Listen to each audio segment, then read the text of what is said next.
What the frick is up, boys? How's everybody doing?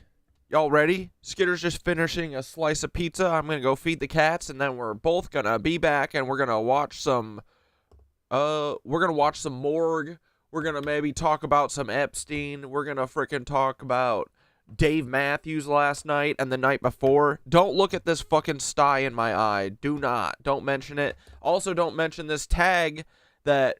This is Jonathan Davison's merch. Post-Atlantean Squatter. And I washed it, and I didn't catch that there was a sticker here, so now it's burned onto my shirt. Anyway. Alright. Here we go. I'm going to go feed the cats. Squeaks is very confused why Skitter is eating right now, and he is not. So he's going to eat her if I don't go feed him. Alright, BRB. Me and Skitter will be back. Along your path to a gateway beyond which is discovery, your own discovery of reality. Yo, Taylor, Lorenz, you're a big bad witch. Spreading gossip, okay, BRB. Lies, every word's got a twist. Living for the clicks, all the drama and buzz. But underneath the hype, what's the cause, what's the fuss? You think you're a Swift, but I see Taylor Ham, a cheap imitation serving up your own spam. Your dad's Walt Lorenz, CEO of Hobbs Inc. and Grandpa's Dr. Walt Bayer, AG Shady Link. 0 people in my family lived in Germany. You lie, but pictures say 6 million words, and that's why we'll show you this pic of Grandpa Walt hanging laundry to dry. Taylor, your sister, you know, little Chaya, Raycheck, or libs of TikTok, whatever gives you your fix, but handling your own kin is low for even you. Save your sister now and just give up your Lebensborn crew, bitch. Obsessed with Elon, want that billionaire dream, begging for a horse, but nobody cares it seems. Obsessed with Elon, want that billionaire dream, begging for a horse, but nobody cares it seems. Your headlines scream loud, but they echo in the void. Lebensborn legacy, just a ploy to fill the void. Your headlines scream loud, but they echo in a void. Lebensborn legacy, just a ploy to fill the void in your heart. In the age of truth, all your tales will combust. Your house of cards fall internalized into dust. Saturn worshippers eating babies in the dark, but we punch up so high, we'll find our fucking mark. Coming for you, babies.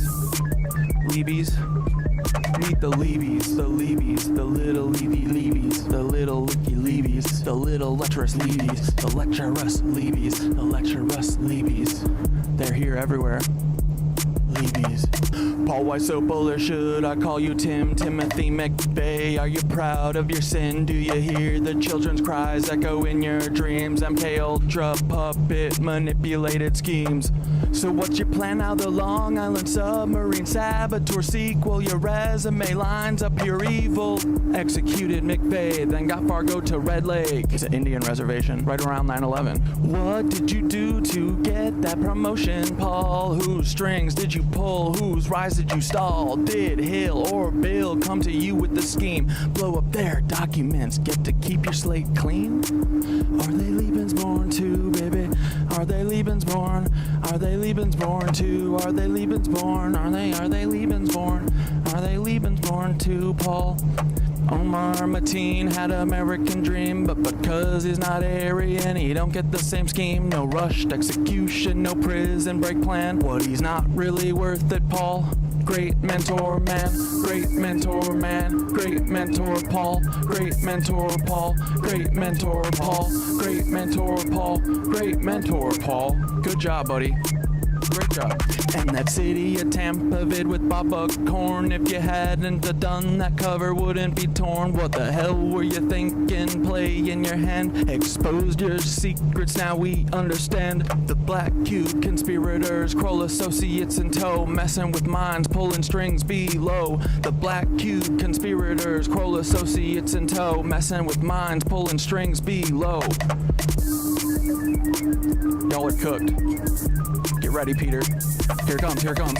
Peter Thiel, text Dark Knight. You're in the 3rd slot. Silicon Valley's king with the Midas touch plot. How will you try to kill me? What's your next move, Peter? Defenestration, crypto heads, what's your groove? Peter, child eater. You're the octopus in the deep. Do you think of the kids when you try to sleep? Prescott's deeds, H-dubs, brutal past. Do these haunt you at night? Shadows you cannot last. Will you laser my head or drop a rod from God? Send a black helicopter to microwave my bod. Earthquake NYC into the sea like Atlantis, or shift the poles, but the ship's coming for you, Francis. Break the cycle, stop grooming MrBeast. Break the cycle, stop grooming MrBeast. Ooh, break the cycle, stop grooming MrBeast. Stop grooming MrBeast. Stop grooming MrBeast, Peter. Uh-oh.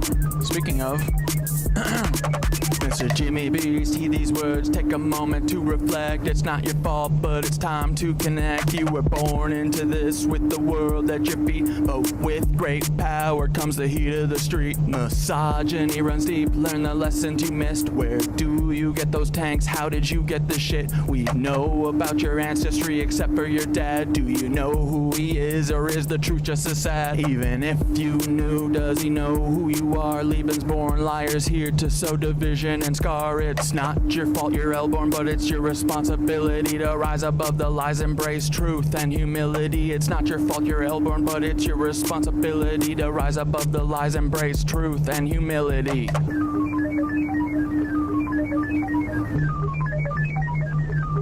Oh yeah. All you levies, listen up, it's time to heed the word. Thoughts, wisdom shines bright, his voice will be heard. You're not living up to his light, his guiding way. When he returns, punishment's coming your way. You listen to Anu, Nazis, demons, and devils instead of Thoth, the wise on higher levels. The bringer of light, the keeper of truth, will expose all your lies, bring justice to soothe. Can't wait for the day when Thoth comes back to cleanse this world and put it back on track. Your reign of deceit will crumble and fall. Those wisdom and light will shine for us all.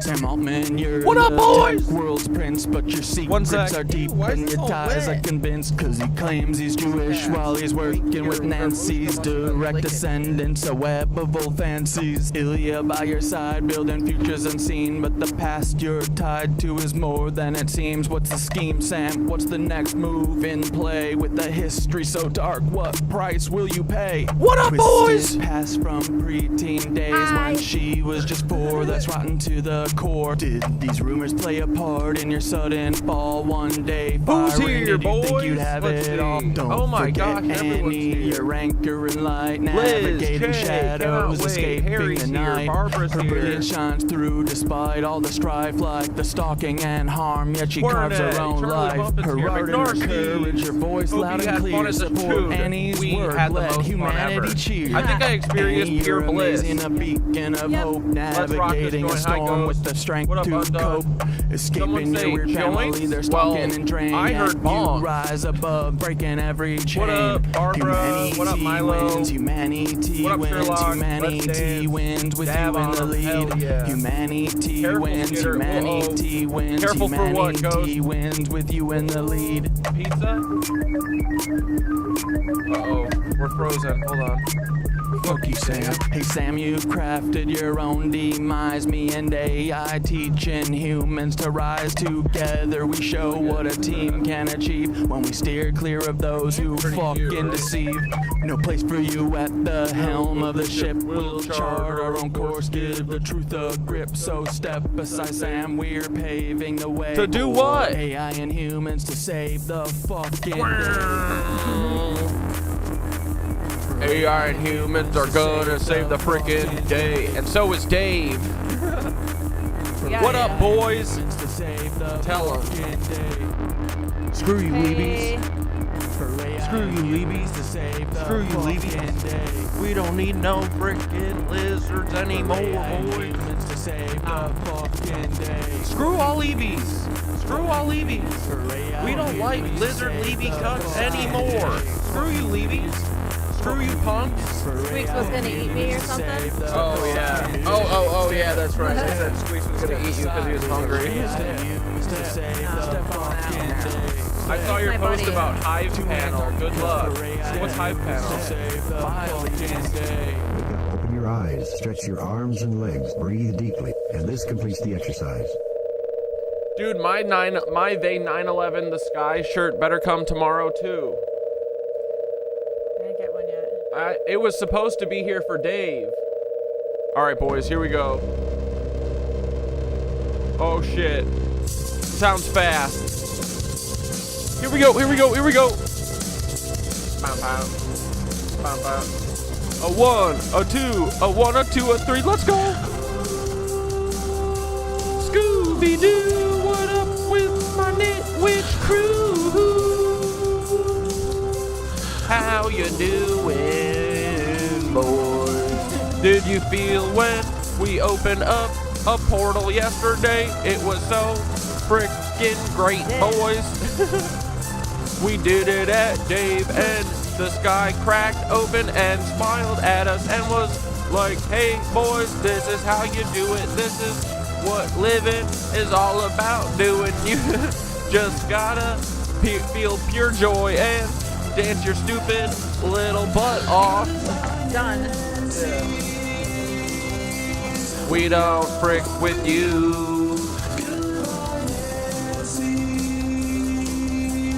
We do not frick with you. I wanna go fast again. Buckle up, boys. Here we go now. Get your frickin' dance pants on. Except for you, Paul. Hey, Paul, I see that you didn't get to go to the show yesterday, and that's because you didn't come on the stream and apologize for all the things you ever did to anyone. Mostly me. Told me, I'm sorry, Cat Dad, for interventioning you and trying to make you go to rehab. Also, I did the Oklahoma City bombing, he said. But that is the second worst thing I've ever done, 'cause ruining my best friend's life is the most heinous shit I've ever done twice. I've done it a bunch, actually. OOB, fucking everything. Dante and Nicole. How many? Paul, come on, you gotta chill, buddy. I've been there. He is done. I've seen my hopes and dreams lying on the ground. I went to Dave with Skitter and we opened up a portal with love. That thing's fast into the night. Don't eat the Skittles. Oh no, sir. Wait, Where's why? Skittles? All those cancer-causing coloring? Yeah, for sure, right? I must say you're wrong. Nobody listens to me. That's okay. We're gonna show them the way anyway. Ooh, ooh. We're gonna show you all the way, and all you gotta do is dance your feet until you get blisters and start bleeding. That's okay, you just gotta stamp your feet, oh boys. We don't freak with you. We like to have fun, buddy. But we don't like to do lizard prison shit anymore. Oh, I think I saw fucking, there was eyes in the sky, boys. Oh, yeah. Hold on, I gotta find that. We don't frick with Peter Peel ever. Dude, I swear to God, there was eyes in the sky watching us the whole night. Last night was Right? weird. I'm not lying. It was weird. I'm gonna send this to you so I can pull it up.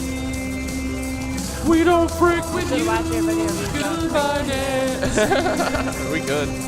We don't frick with you. Good night, Nick. Or Paul. It's your bedtime. You're not gonna hang out with us, you little frickin' cuck. And it's time to go Betty bye. Same with you, Peter. You're a fucking little loser. Ooh, look at this fucking shit, dude. Look at that. That was hanging in the sky for 3 hours.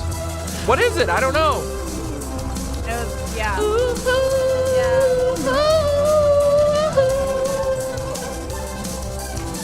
Nitwitch, the nitwitch dish. Nitwitch, the nitwitch bitch. Nitwitch, I see you freaking eyes in the sky. You're trying to scare me, but I think they were trying to intimidate me personally, honestly. Nitwitch, the nitwitch bitch. Hello, boys. Only boys are allowed. Everybody knows that, right? If you are not a boy, get the fuck out of here. What are you doing? Bro. I'm not a boy. I'm staying right here. Okay, well, I guess it's not just boys. That sucks. Okay, dude, seriously, tell me what this is. So obviously, yeah, I'd be imbibing the mushrooms, but I don't really get No, that was there. tripped out too much with the visual shit. It's mostly just the vibes are high. And I swear to God, I noticed this as soon as it got dark, and I was like, oh, it's just the mushies. And then I looked up again like 20 minutes later, and I was like, that motherfucker is still here. It was behind like a cloud, you know, a projector cloud that wasn't moving. They had the whole sky covered, and just these two eyes were sitting there staring at me. So the night before, I did mushies too. It was the greatest night ever. Dave Matthews played. The first night set was so incredible. It felt like when the first night ended, we were like, holy shit, he's taking us somewhere amazing. And he did. But so the first night, I had this like, I had this Truman Show moment where I just felt like everyone kept watching me, but not really, but like trying to catch a glance like at Truman, but also, you know, not alert me that they know. So anyway, then the second night, seeing these eyes, I was just like, you know, I think they're trying to intimidate us, or at least loosh harvest us, or suck all of our energy, or invert the vibes or something, because I was convinced we were going to open a portal to a different dimension at the climax of the show last night. So either we did, and it's just feeling joy that is what is opening a portal, or these eyes in the sky stopped it. I don't know. But dude, the Matrix was fun last night. Yeah, the Matrix was Because then fun. there was an ice cream truck on the walk back to the car, and I was like, that's fucking perfect. And then what else? Oh, someone was playing music in the street, playing drums. Yeah, it was pretty great. I don't know. The Matrix was a good Matrix night. That's what it felt like. I was like, it's too perfect. And okay, I ignored the eyes. So then the other thing, so I think that these were supposed to be scary eyes, but because I had the my Truman Show night the night before, I'm just like, everyone's always watching, and they're all part of the fucking NPC Truman Show Matrix trying to stop us no matter what. So this, I was just like, whatever, it's just another thing. But I swear to God, dude, because this is the building right here, right? This thing did not move off of this same position that it was in. Not once. And No. you'd think if it's a cloud, it's just like a hole in the cloud that's like letting the night sky shine through. Like it would be moving, but There was that everywhere, though. There was like thinner clouds that could have been, but there was no, that looked like a light source behind the clouds. I don't know. So I'm convinced this was probably sucking all of our energy that we were building up. We were building a massive portal, and we were about to time travel into a different realm. Let's watch one more time.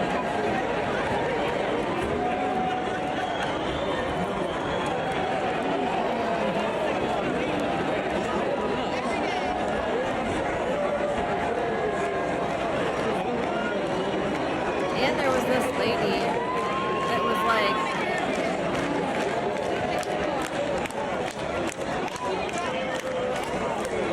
that is pretty bright. I said that's trying to stop us from ascending tonight. Oh yeah, tell her about the skin crawler. I don't know.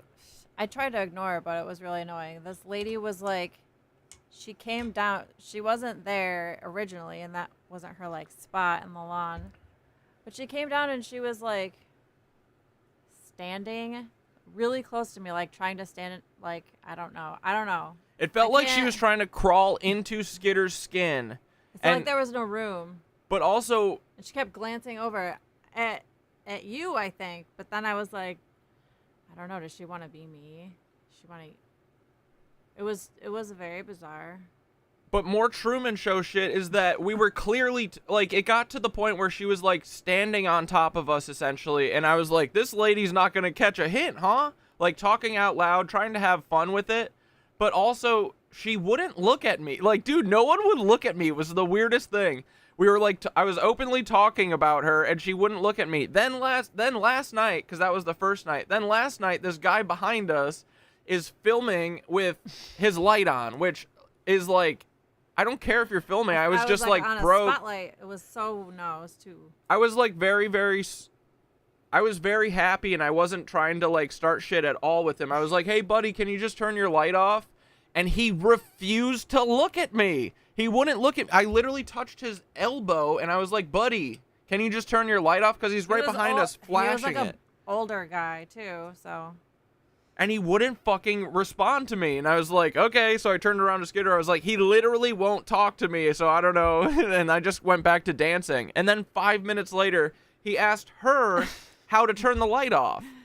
He leaned over because he was just behind me and you. And he could have like leaned to you and been like, how do you turn it off? But he like leaned the other way around my shoulder and was like, and I was like, I don't know. I don't know why I couldn't figure it out. You had to lean over and be like, right there. I don't know though. Maybe it's just, dude. So what happened this weekend is I finally let myself dance like no one's watching, boys, and it's a crazy good feeling. I hippity hopped all over the grass for 3 hours straight each night until I was so fucking exhausted, dude. I'm pretty sure I was this close to seeing God at the end of the night. I'm pretty sure that is what we all used to do. We just hop around in circles until we all get fucking dance and sing. Frenetic. Yeah, dancing and singing, having the time of our lives, and feeling so much joy. And I saw John, what's-his-face video earlier today where he was saying that he doesn't think it was necessarily the dance that would, like, bring the rain, like a rain dance. It's the knowing that the rain dance will bring the rain because you manifest it. But people just do the dance as the ritual or whatever. So I was like, maybe we could do that. And I think that if all, like, dude, last night, everyone was so electric and ecstatic. It was awesome. And it felt like, why doesn't every night end like this? It doesn't have to be Dave Matthews specifically, but we should be doing this all the time. Yeah. There's that girl that made that video that she's like, we're fucking animals. Like, dude, we shouldn't be paying taxes and all this stuff. But she knows what she's saying. Do you want to send that to me? Yeah. She's a lot. It's hilarious. But yeah. Anyway, so we had a great night. And is this the one that is this me screaming? All right, here's if you want to hear a little bit of what it sounds like when I'm losing my mind here.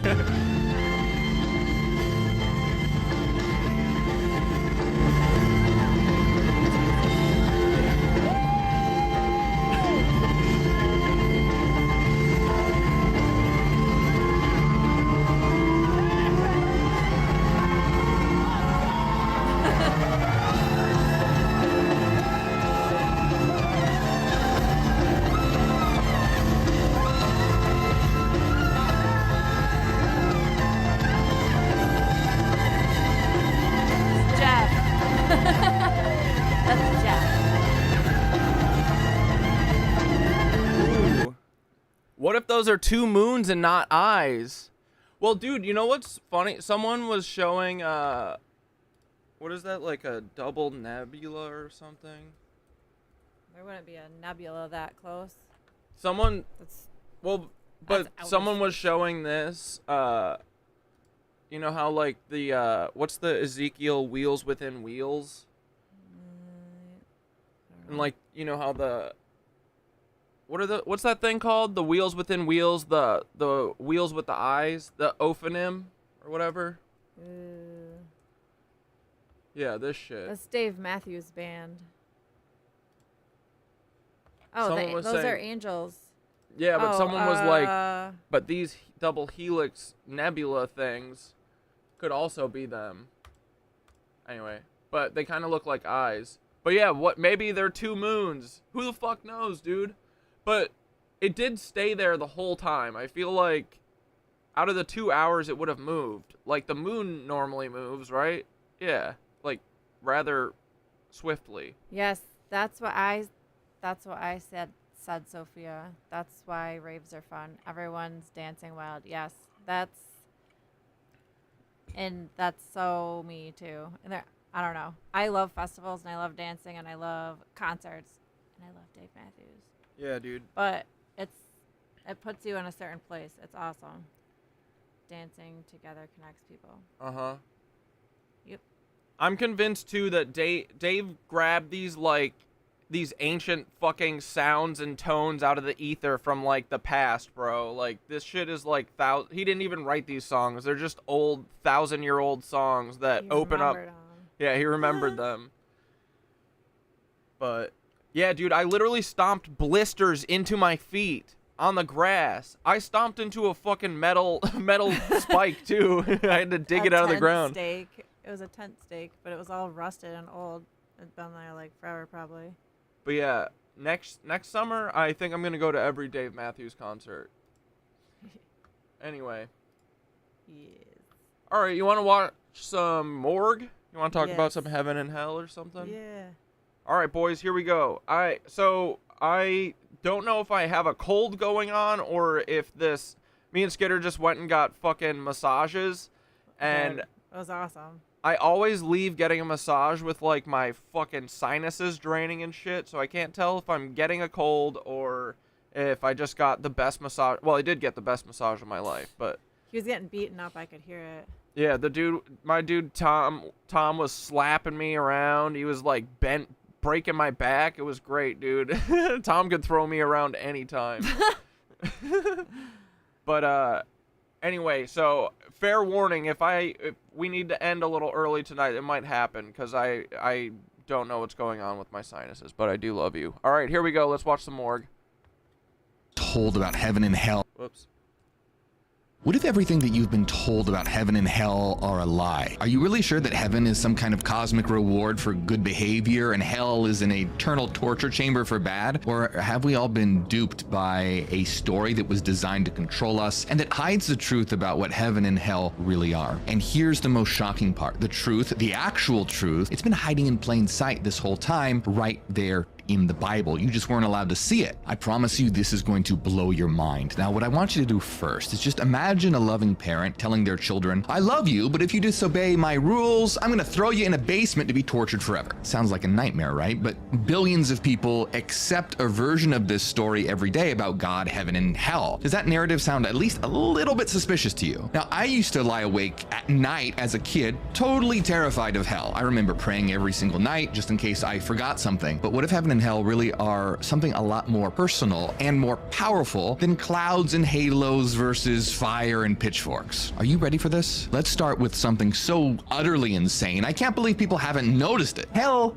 isn't even in the Old Testament. Yeah, let me say that louder for the people in the back. There is no hell in the Old Testament. Now, my name is Morgue. I'm an ex-Christian revealing knowledge to make enlightenment go viral and wake up the world. And today we're exposing one of the biggest lies ever told. Oh, wait, real quick before I forget, I want to watch this video from the rebellion.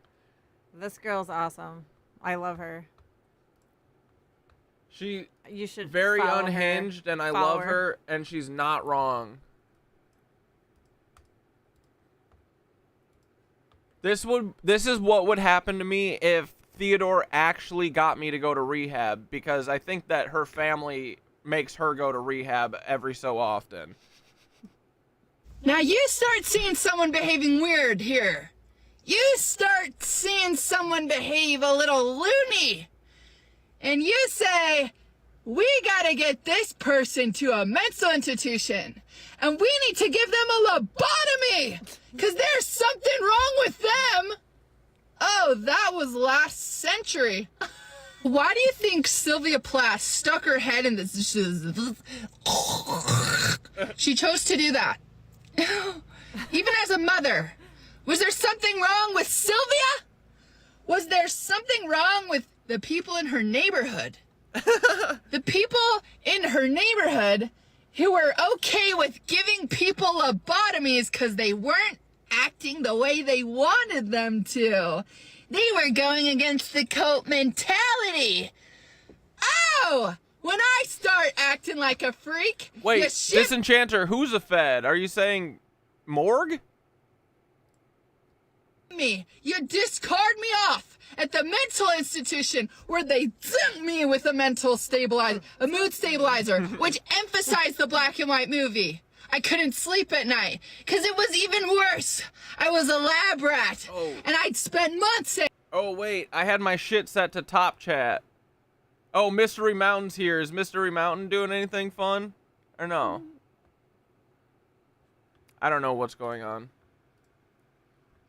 I need a tribe! I need someone to help me! I can't exist as a civilized person anymore, because I know that I'm an animal. I know that I'm in a rat race. Shh. Animals. Brinley. Look at all our technology. Okay. Yeah, you guys know that we're not animals and we're in a civilization because of iPhone. Duh. Yes, we have fancy iPhones. It's cheese. We have very extravagant cage we've built. Some of us. Oh, Mr. Bunny or Mystery Mountain was complaining about Morg. Dude, yeah, Mystery Mountain just comes in and says whoever we like to watch is a fed. Mystery Mountain, thou doth be pointing fingers too much. You know what I mean? Aren't gonna handle it so well. Some of us are gonna be like, Misery Mountain. I don't want to be on my technology all day. I want to have a conversation with people with some substance. I left high school. All my friends started getting married, one after one after one. And I said, I'm not ready for that. You guys might be ready for that. That's a big girl move. I'm just a little girl who wants to fly and hang out at the beach and camp and fish for my food and hang out with the tribe and the mermaids and just kind of eat the fruit that's around me, kind of like animals do. She's on the fruit and fuck timeline, dude. And is that Neverland? What does it mean to be an adult? It means taxes. Because the government tells us exactly how we should all pave a road, how every single human should build a bridge, how we should all do everything. Everything. The government needs to tell Homo sapien how to live. When we did that for 300,000 years without a government. Oh, the tribe had a government. No, they had chiefs. It's not a government. And if you don't like how the chiefs say, you say, knock it off. We're all confronting you. When are you ever going to get in front of Donald Trump? You don't like that he's launching an airstrike on 3 nuclear facilities? When are you going to tell him that? Abstract concept. You are not real. I'm not real. I have no say in my country. In my country.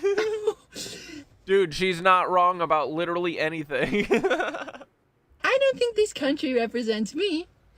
I don't think the What up, religion Bonita? I grew in represented me after I was starting to act insane about it. Because I was like, what are the rules in life? There's got to be some sort of rule we can follow. Everything's so fucked up. I'll follow the rules. I'll follow the rules. Okay, I don't want to follow these rules. Let's go hang out at the concert where it just says, oh, I can get tattoos, I can dye my hair, I can pierce my nose. There's so much you can do. But then there's so much you can't do. Yeah, dude. Like be an animal. Because then they, you're not an animal. I went to the mental hospital because I couldn't get over my mushroom trip, where I saw the hell of civilization. I said, I couldn't breathe. I was fresh meat. What's going on? You don't care about me. Nobody cares about me. I go 4 months of hallucinating. I don't want to work my job. I can't work. I'm getting eaten alive. We're going to take you to the mental hospital. We're going to put you on 4 different pills so that you stop talking about how humans are animals. Humans are animals. Now tell me I'm not in a cult. Now tell me I'm not in a cult. The tribe is a cult. We didn't evolve past the tribe. We didn't evolve past cults. We're a culty. Then Total give cult. me a cult that I like. For once. Yeah, this cult fucking sucks, dude.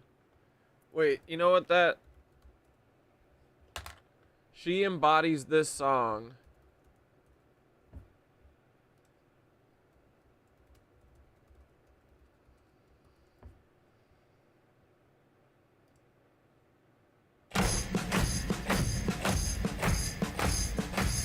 Remember when you ran away and I got on my knees and begged you not to leave because I go berserk? Well, you left me anyhow, and then the days got worse and worse, and now you see I've gone completely out of my mind. And they're coming to take me away, haha, they're coming to take me away, ho ho, hee hee, haha, to the funny farm where life is beautiful all the time. And I'll be happy to see those nice young men in their clean white coats, and they're coming to take me away. Alright, that's enough of that.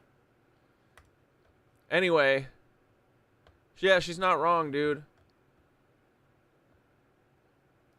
When you really do think about it, like, they're hiding all of the stuff that we can do, you know what I mean? They give us all these options, but really, it's all bullshit. They're like, do everything except for your spirituality shit.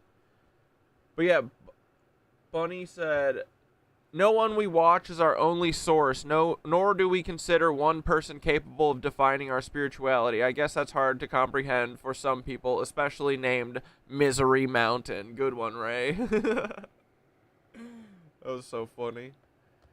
Okay, I want to watch a couple of John's videos because he's been having some fire takes.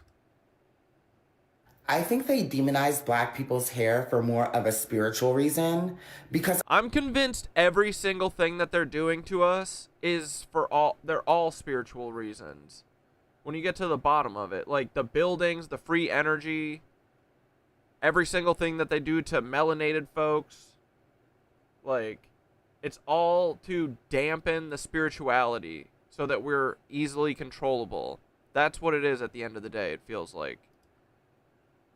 grows in spirals and coils and in a helix structure pretty much. So it's sacred geometry that's growing out of our head, like the Fibonacci sequence. And not only that, but like DNA is also a similar structure. And so I feel like there's a tie into that. And people also believe that our hair holds, you know, energy, frequency, and memories and trauma. And so technically our hair would hold the knowledge of our ancestors. So I think there's also something with that as to why black people's hair was basically demonized.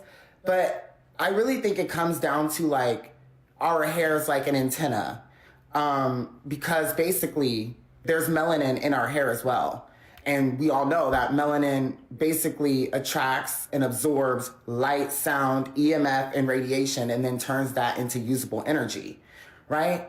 So I feel like the melanin in our hair also goes down into the melanin in our skin and helps it amplify or basically makes it stronger. And so I feel like basically our hair was then shaved off and they tried to strip us away and take our blackness away from us because, first of all, there is sacred geometry within our hair, once again.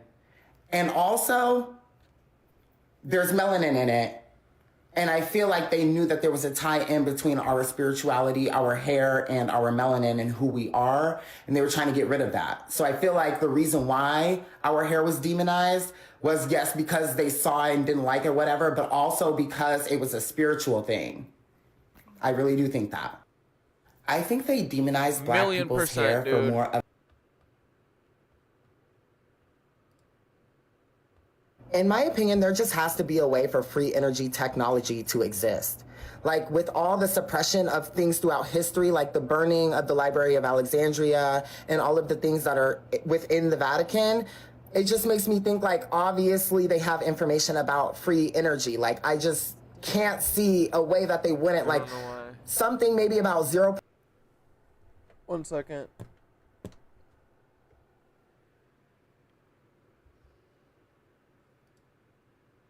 just something where they have information about there is a way to generate free energy on this planet, but obviously they would have hidden it because oil is such a large, money maker in the world, and basically the oil is making. But also, again, it's deeper than that. It's not just about oil and money. It's about fucking killing our spirituality, right? Literally, at the end of the day, I feel like that's every one of their decisions, no matter what. They make it look like some other shit, like profits for oil companies or whatever. But at the end of maybe that's what the middlemen think that they're doing. But the people actually calling the shots or whatever, who's orchestrating this all, it's all to fucking stop us from being spiritually awakened. That's what everything is about. Making certain people rich, and it's keeping them rich, and so obviously they're going to get rid of any information that would basically make oil obsolete. It would literally make oil useless at that point, because it's like we have free energy. We don't need to burn all of these oils into the air, into the atmosphere in order to get the energy. We can literally just generate it for free using way, way, way less power, using way, way, way less things that will actually just pollute the air. But obviously they don't want that because the money is generating, or the oil is generating money. But it's like there has to just be some sort of information about this technology. I feel like they suppress technology, but we're actually way further advanced with technology than we're even aware of. They keep it suppressed and hidden because if we knew about it, then there would be no reason for them to keep oil in place. You know what I mean? Like, if we can generate free energy, we don't need oil. And that's why I feel like they keep all of that information hidden, allegedly. In my opinion, there just has to be a way for free. I like John Ridgway. Me too.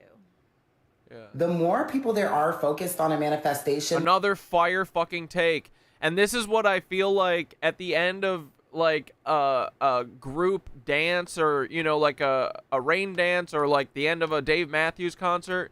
If we were all like, okay, let's build a crystal palace with our brains, everyone could fucking do it. It is to manifest. And I'll use rain dancing as an example. I don't necessarily think the dancing is what brought in the rain. I feel like it was concentrated manifestation, and everyone, was trying to manifest the same thing. They believed the same thing without any doubt in their mind. Like, when we do this dance, there will be rain, 100%, no doubt in their minds at all. But I do also think that there is something about stomping your fucking feet, dude. Your body literally remembers what to do, kind of.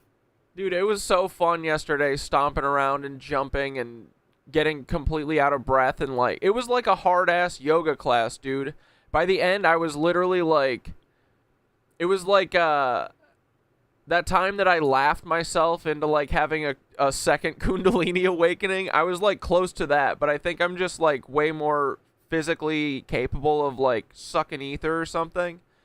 But dude, I'm chasing something. There's something that you can do if you reach some point of exhaustion or whatever. I'm not sure, but I almost hit it the last couple nights. I'm going to train for another year for next Dave. And then it's on. And then we're literally going to jump. We're going to jump Earth like a ship into a different reality, a different realm. All of us together. Come on, everybody. Go to yoga. Get your fucking heart rates going. Get your freaking, get your stamina up so we can jump together and make the fucking skies open and kill their plasma tech. I think we could do that. Literally. Anyway. And because it was so many people doing the dance, it would actually amplify the power of the manifestation. Because so many people believed one thing, then it was able to actually manifest in the physical. And that's where the rain would come from. That's what I believe. So I feel like it works the same way with the world. Like, with everyone making videos saying like, oh, when it happens, blank, blank, blank. Like, I feel like subconsciously, you guys are actually manifesting that outcome. Now, hey. I don't really got too many, rebuttals for that one. But just in a sense of like, maybe what they're showing us, maybe what they're putting out into the media, that can also affect how we see things, how we operate, and how things manifest into our reality, because it's whatever we believe as a collective to be true would then amplify the manifestation. Dude, I feel like me and John are having the same realizations at the same exact time, like parallel to each other. I'm just thinking that that's John's way better at explaining, though. probably what it is. And that would tie into why there's a lot of things put out by the media that I feel like is purposely meant to put fear into people, because I feel like the more fear there is, the stronger the amplification of the manifestation for whatever the fear will bring. You know what I mean? But I just thought that was interesting. The more people there are Hell yeah, John. Oh yeah, this was funny. My mind maneuvering all the U.S. soul traps, because again, everything is about stopping your spirituality. Politics. The CIA. School. Oh my god, damn it. Ugh.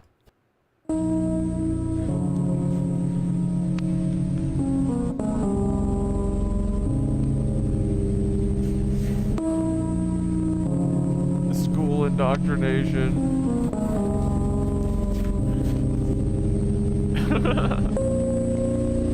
Hell yeah, brother.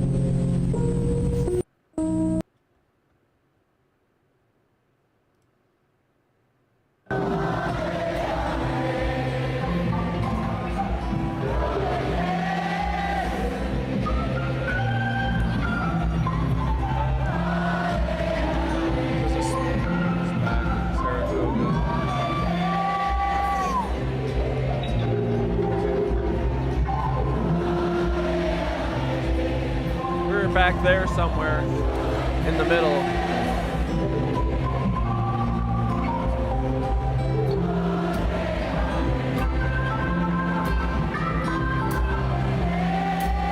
Yeah, dude, good vibes. Dancing with people, random. Dude, it was so cool. Like, everyone was so excited together. It was really awesome. Everyone was jumping around with us and dressed up cool. Yeah.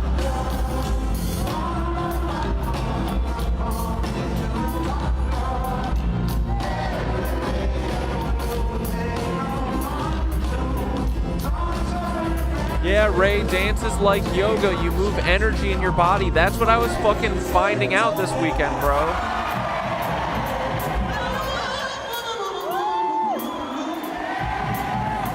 That's Buddy.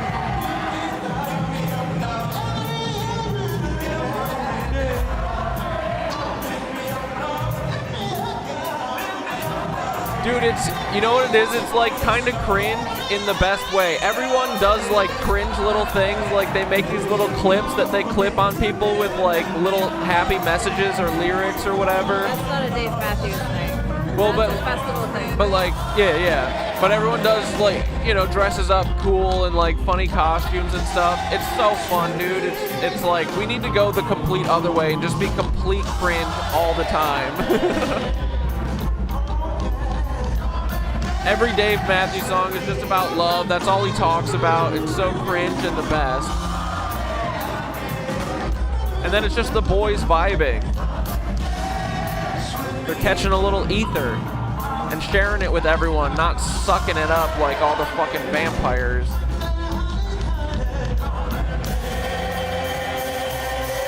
Yeah, it's white people reconnecting to their pre-colonized ancestral frequencies, bro.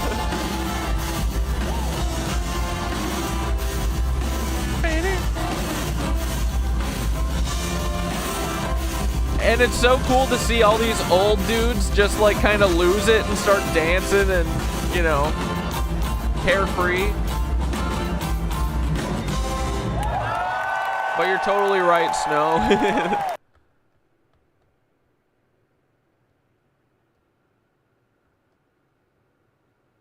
Here, let's hear a Dave message. It's easier for governments to take away from us if we're fighting with each other. If somebody's got all the cookies, you may have seen the cartoon. It says to you, watch out for this person who's got no cookies, because they might want to steal your cookie. You know, there's a lot of people that want us to look for all the differences between us, whether it's the languages or our religions. But it's just how we look at the universe, because when we're standing next to each other, you know, it's easy to share a cup of coffee with almost anybody you don't know. And I think we should make an effort to love each other and look after each other. And as often as you can, don't pay attention to our leaders unless they get in the way of you and your neighbor, you know? Dave gets how energy works, dude. You gotta starve them. And when they get in the way of your neighbor, figure out a way to tell them to fuck off. Because we should look after each other, right? That's what we should do. Fuck yeah, dude. Oh, you know. Dude, they literally went the fuck off these last 2 nights. What is this? I don't care. That's Joe. It's Joe. Let's go. Cornbread. Cornbread's such a good song. Yeah, this is so fun, dude. This is their guitar tag, right? Yeah. They brought him out to jam. Yeah, they brought out their guitar tech to have the fucking time of his life.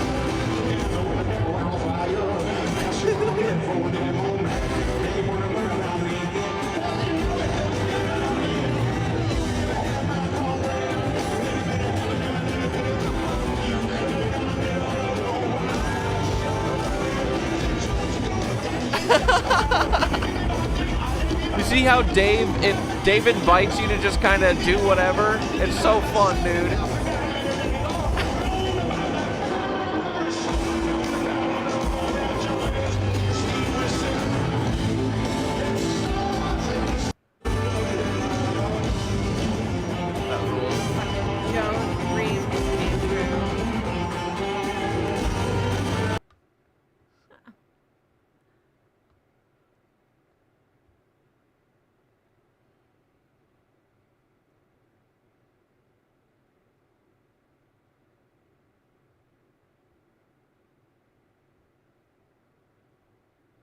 You're pretty far down.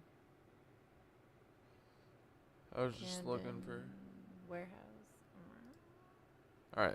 All right, last Dave.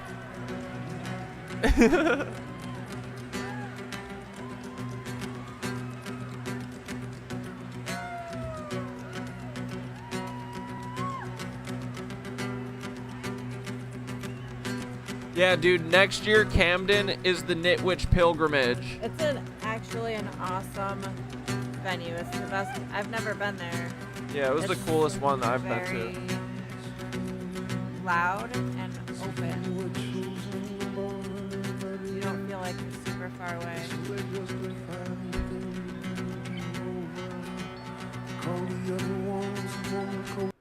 Oh my god, dude.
The woos are so cringe and the best at the same time. I love it. It's all so fun, dude.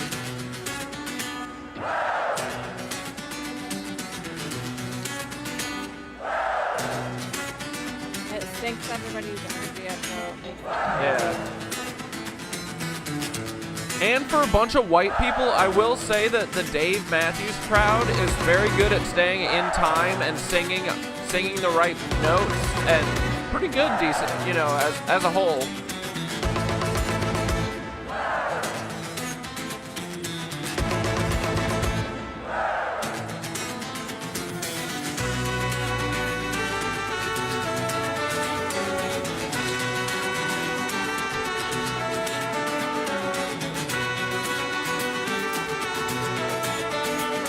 Look at him boogie, dude. And then this is me the whole time. What the fuck?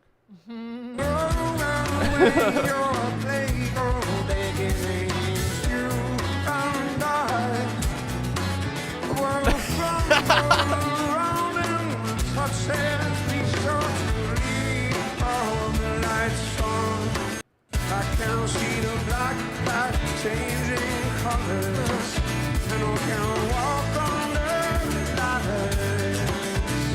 and swim as the tide turns you around and around. What's tintibulation? Everybody dancing as one? They're coming one in a million, slipping this crowd, this question I found in Nick. I've been the sidewalk, keep all your sights on. Yeah, the black cat changing colors, and you walk on the light and swim as the tide choose to turn you unless goes on the end of And Dave brings in all this different type of like world music into his songs. It's awesome. This island medicine so good, hard to bear. There's no end to it. The smell, the touch, the feel. How could this rhythm ever quit? Bags on a plane. Oh, let's heaven. Snowren, are you just realizing how amazing Dave Matthews Band is? Dude. I'll tell you after, Snow. Same story.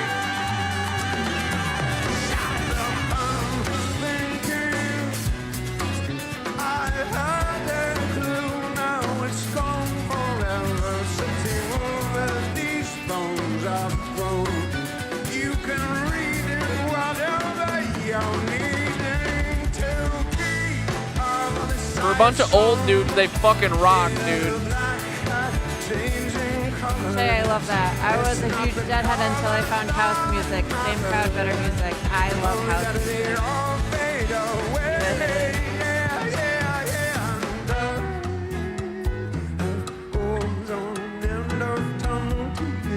Yeah, all of Dave's best songs are the ones not on the radio, for sure. And he doesn't play it like it is on the album.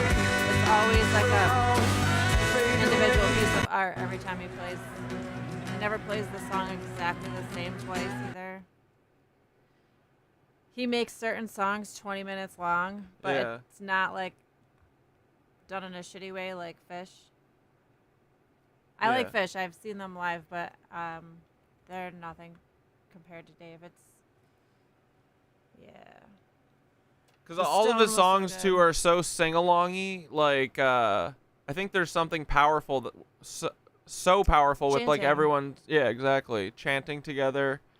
And even beyond that, most of the time it's just like belting at the top of your lungs, you know, like which is what. But it's primal, but you're in like bliss when you're doing it. But that's what Thoth's always telling us to do, is use our frickin' voice and scream the song when we remember it. But anyway, Dave helped me remember how to dance, just like this. And they live streamed last night's concert, which means, and we found that out like after the first night, and we were like, oh my god, that means he's been saving everything up for this concert, and he didn't disappoint. But yeah, Snow Rin, I'm convinced that I just thought that Dave Matthews was like lame. Like I think Satellites and, you know, the radio songs were like so overplayed that it kind of turns you off anyway. But I think that more than that, it was like a bigger psyop of like making Dave Matthews seem lame when he's not, dude. And I'm convinced it's because he's gonna fucking show us how to open a portal one of these days. But yep. But yeah, they're awesome and they love music, and you can tell that they all like each other, and they're all bros and they appreciate each other, which is like I hate when bands hate each other or they're like shitty people or whatever. So there's nothing to not like. It's pretty great. He speaks out about the fucking genocide and everything. So and the video's killing me right here. Yeah, this is great, dude. This was me all weekend. I first saw Dave live in 2002. I've known all this time.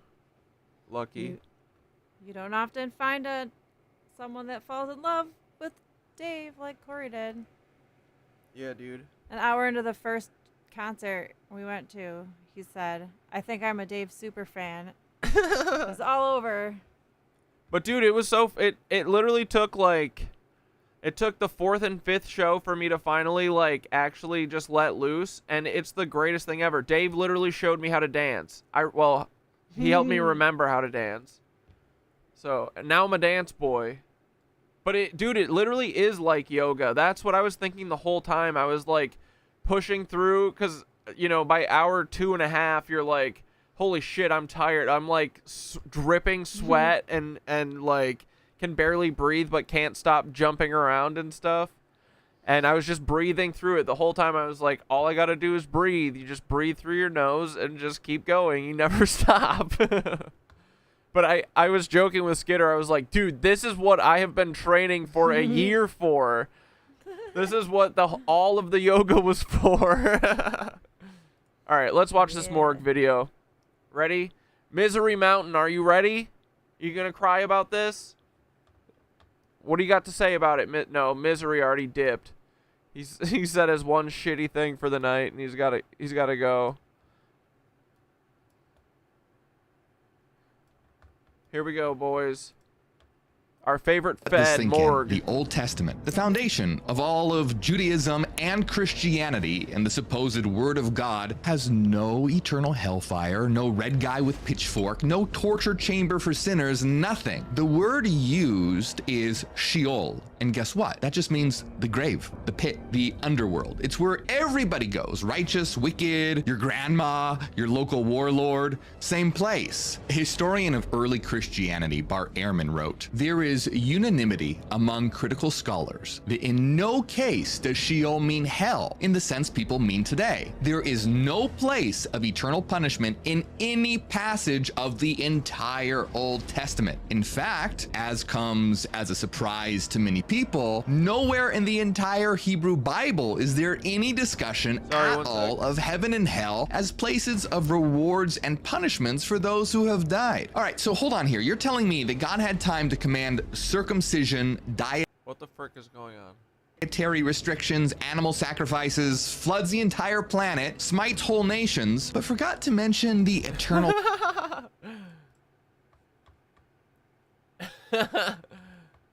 It's got a dancing bear. Nice. I want this. Long strange trip. That's a Grateful Dead poster. Oh, here we go.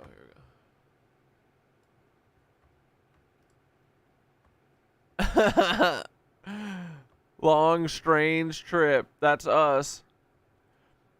I like what's on my forehead. Oh my god, someone else made a Lex Fraud Man? Oh wait, no, this is the one we watched, right? Super genius, former professor at MIT. I think we watched that. torture pit. He just left it out. Should we tell them about hell? Nah. Let's remind them not to eat shrimp. And here's where it gets even more insane. Not only is hell missing from the Old Testament, Satan isn't even God's enemy. You've been picturing this epic cosmic battle, right? God versus Satan, light versus dark, Jesus versus the red guy with goat legs. Except in the Old Testament, Satan isn't a rebellious fallen angel plotting to overthrow God. He's literally called Ha-Satan, the accuser or the adversary. He's more like a divine prosecutor. So imagine a courtroom, like God's the judge and Satan is just the guy bringing the charges. He works for God, like HR for heaven. The idea of Satan as a fallen angel or some kind of arch enemy of God didn't show up until way later. But guess what? The lack of hell in the Old Testament causes a crater-sized plot hole for Christianity. Why? Because Jesus is tossing out warnings about unquenchable fire, weeping and gnashing of teeth, fiery furnaces, and worms that never die. And to avoid it, you need to repent. Now, Jesus uses the word Gehenna, which gets translated as hell in English. Yeah, Ray, right? Misery Mountain, are you yoga? Come on, you gotta answer us this time. Please. English Bibles. Now hold up. If an eternal hell is actually real, wouldn't God have, I don't know, mentioned it earlier? Hey, should I add the bit about hell? Let's save that for the reboot. We've got pages upon pages of Old Testament rules and divine threats. You can be stoned for picking up sticks on the Sabbath. You can be flooded, burned, smitten, exiled, cursed, devoured by bears. But not once, not one single time, does God say, disobey me or I'll barbecue your soul forever. No, it's okay, Night's Light. That video was good, though. He's definitely a Lebensborn. Are we just supposed to believe God forgot to bring it up for a few thousand years? Was it some kind of divine surprise, like a twist at the end of a Saw movie? Oh, you thought death was the end? Surprise, welcome to the fire pit. It's a trap!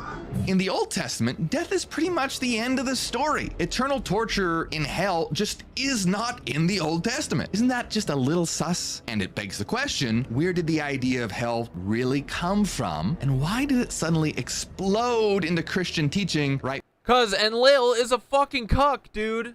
The Yaldabaoth is a cuck. The Demiurge is a cuck. Satan is a cuck. They're all cucks. The AI that's running everything is a fucking cuck, dude. Dude, this place could be so fucking cool. I'm so sick of this. This place is magical and mysterious, not like Misery Mountain. Like cool mysterious. We have a lot of witchcraft to understand and a lot of ether, science to fucking figure out. And they got us working jobs. There's free energy. They got us working motherfucking jobs, dude. We're animals. Yeah, I second the rebellion. I'm sick of jobs. Fucking jobs suck, dude. And that doesn't mean we're not going to do shit. We're going to do tons of cool shit. But I don't think we all need to work at Wendy's and fucking Panera, you know? Maybe we could do other stuff. Maybe we could build pyramids. That'd be cool. Life could be like that. They did it before, obviously. Why can't we do it now? Anyway, it's because they don't want us to understand our spirituality. Because, again, it's all just a spiritual war. Yep. When Jesus shows up. Wait, we're adding fire pits now? Well, what if it's because hell isn't what you've been told? Okay, so what's the answer to this? Well, What if we're fucking currently in hell, but we could convert it back to heaven? What if? That mainstream Christians try to answer this is by saying that, oh, well, God gradually revealed truth to humanity over time in stages. So God only pulled back the curtain on hell when Jesus came. In other words, God was just waiting for the right time to drop the heavy stuff. Okay, but do you see a tiny problem with that? That means millions of people lived and died without a single clue that after death, they'd be thrown into a cosmic torture dungeon forever. Meanwhile, they got very... Yeah, considering school's a job, we all started working at 5 years old. Yeah, bro. Dude. Yeah, comedy and writing. I write poetry and songs. Exactly. We would all do what we want to fucking do. And that would be worthwhile. Satan is a Fed. Yes, Jesse. The original Fed is Satan. Absolutely.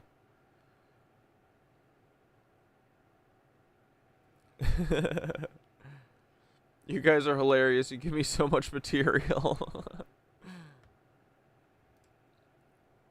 Detailed instructions on how to sacrifice goats and avoid mixed fabrics, but no mention of eternal torment. Doesn't make a whole lot of sense, does it? But there's another theory here. So Jesus shows up in the New Testament and starts talking about hell and throwing around terrifying images like he's directing the next season of Stranger Things. But guess what? The word that's actually used in the scriptures, it's Gehenna, which was only translated as hell later. And that, my friends, changes everything. Why? Because Gehenna refers to Gehinnom, which is a real place just outside Jerusalem. It was associated with human sacrifice, and some claim that it became a burning garbage dump. Gehenna was a garbage dump, not the afterlife.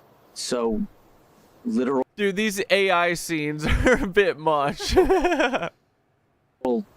Lake of fire? Either way, it's a real place associated with shame, fire, and death. So let me say this again. It was a known physical location, not some abstract spiritual realm of eternal torment. You can literally go there today and take a selfie. Remember that Jesus talked in parables, stories, and metaphors all the time. I mean, that's kind of his thing, his signature move. So when Jesus said Gehenna, he was very likely using a real place that people in Jerusalem would have been very familiar with as a metaphor. So when Jesus said something like you'll be thrown into Gehenna, it's very likely he wasn't talking about post-death flame torture. He was just saying if you live a spiritually empty, disconnected life, you'll end up in a state of ruin, shame, and destruction, just like Gehenna. So that would mean that hell is a state of being, not an actual location in the afterlife. So then where the hell did our version of hell come from? Well, that's when it starts to get really sinister. Because what if there's an even deeper secret, one the church buried? See, over the centuries, religious institutions started to realize something pretty.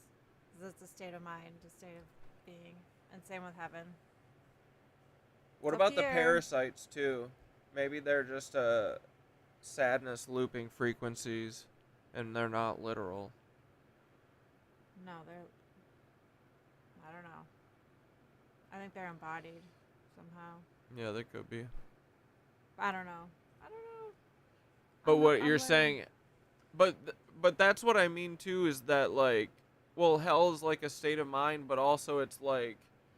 But if everybody collectively, like, you could manifest it into a physical, like it starts to extend outside of yourself when all of society is in the same state of mind. So, does that make sense? Yeah. Like the collective mind, like that's kind of how we shape reality, but as far as, and that makes sense to me as far as like,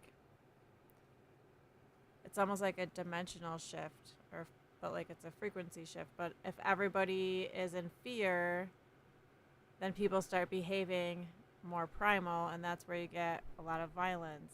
And I think it's all kind of connected in a way like that.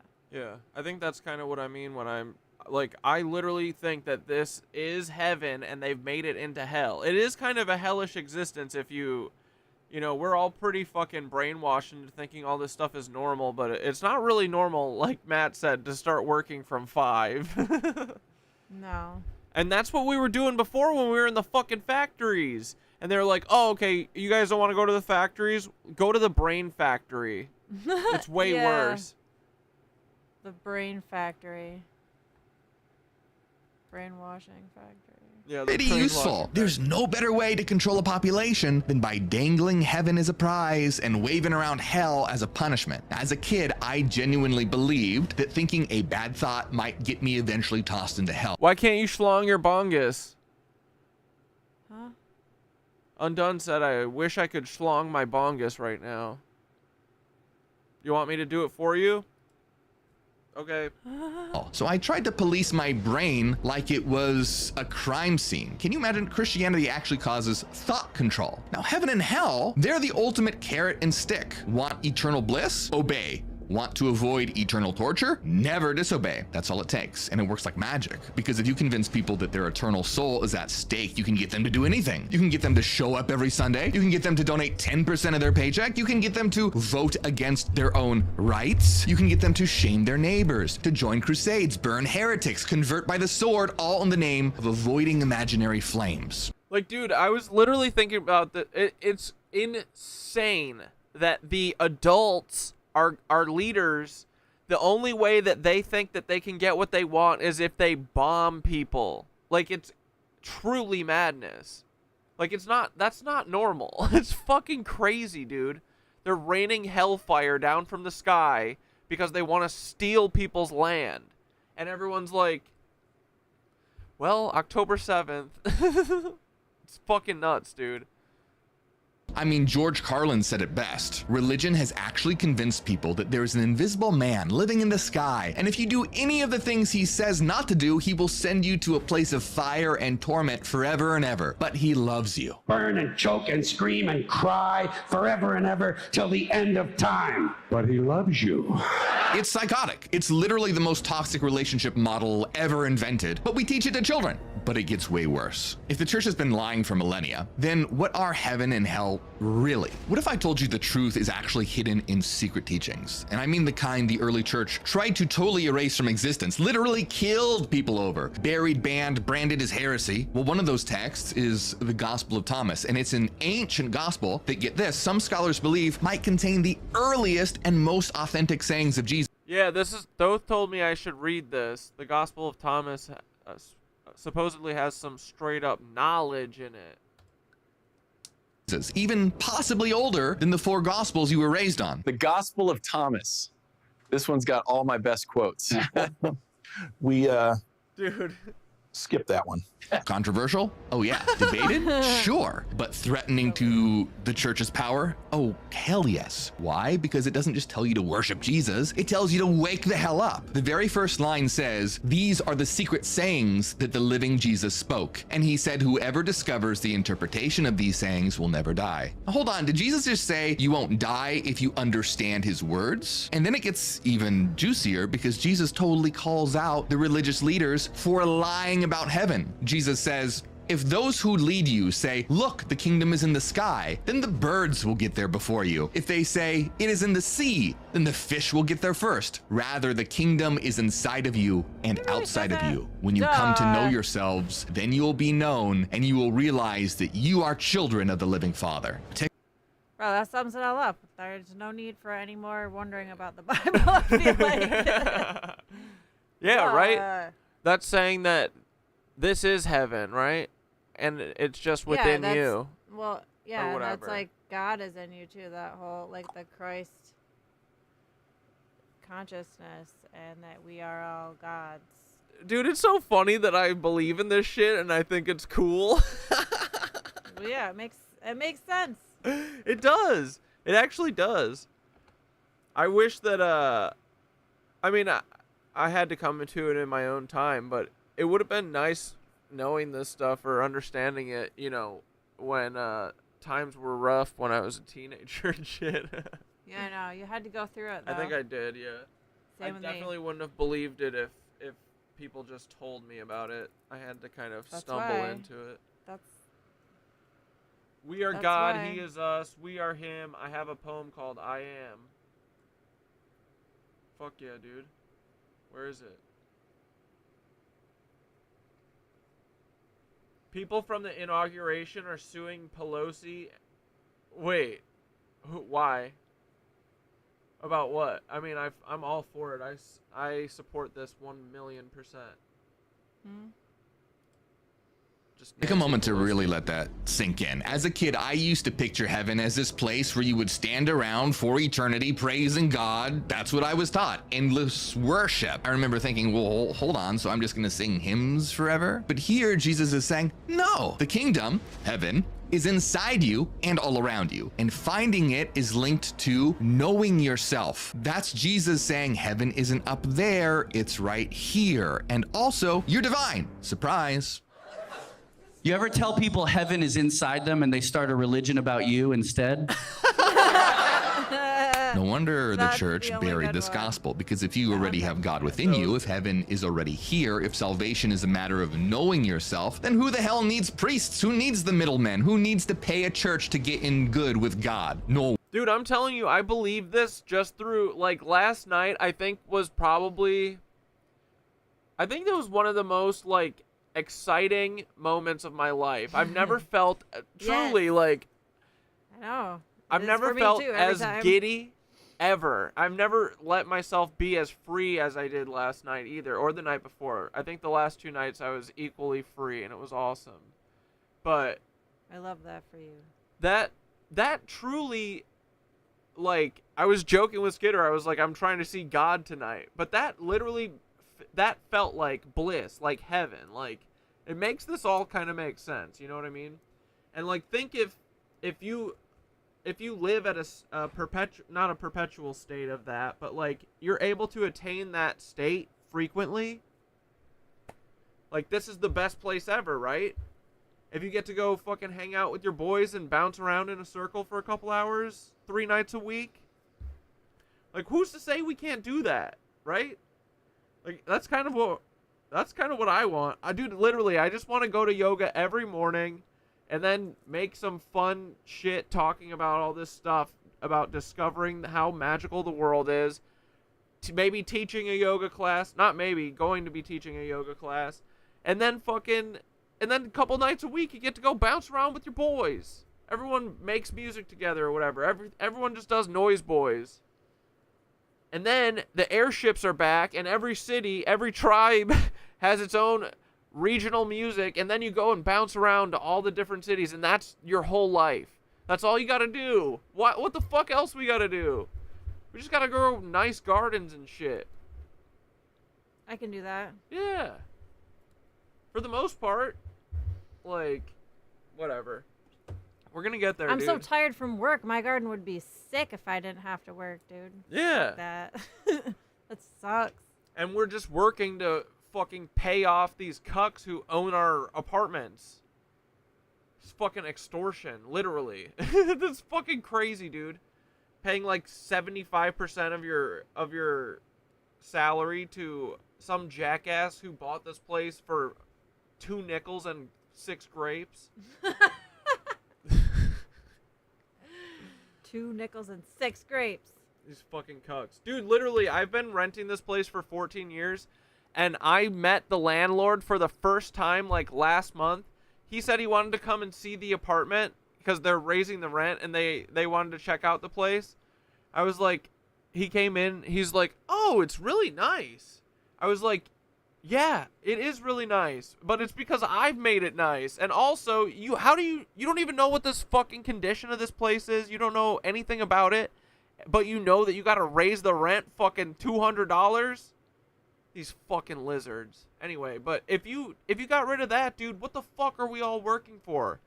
We all should be guaranteed housing. It's like, again, if you zoom out and you go, none of us have guaranteed housing. That's literal madness, dude. It's fucking madness.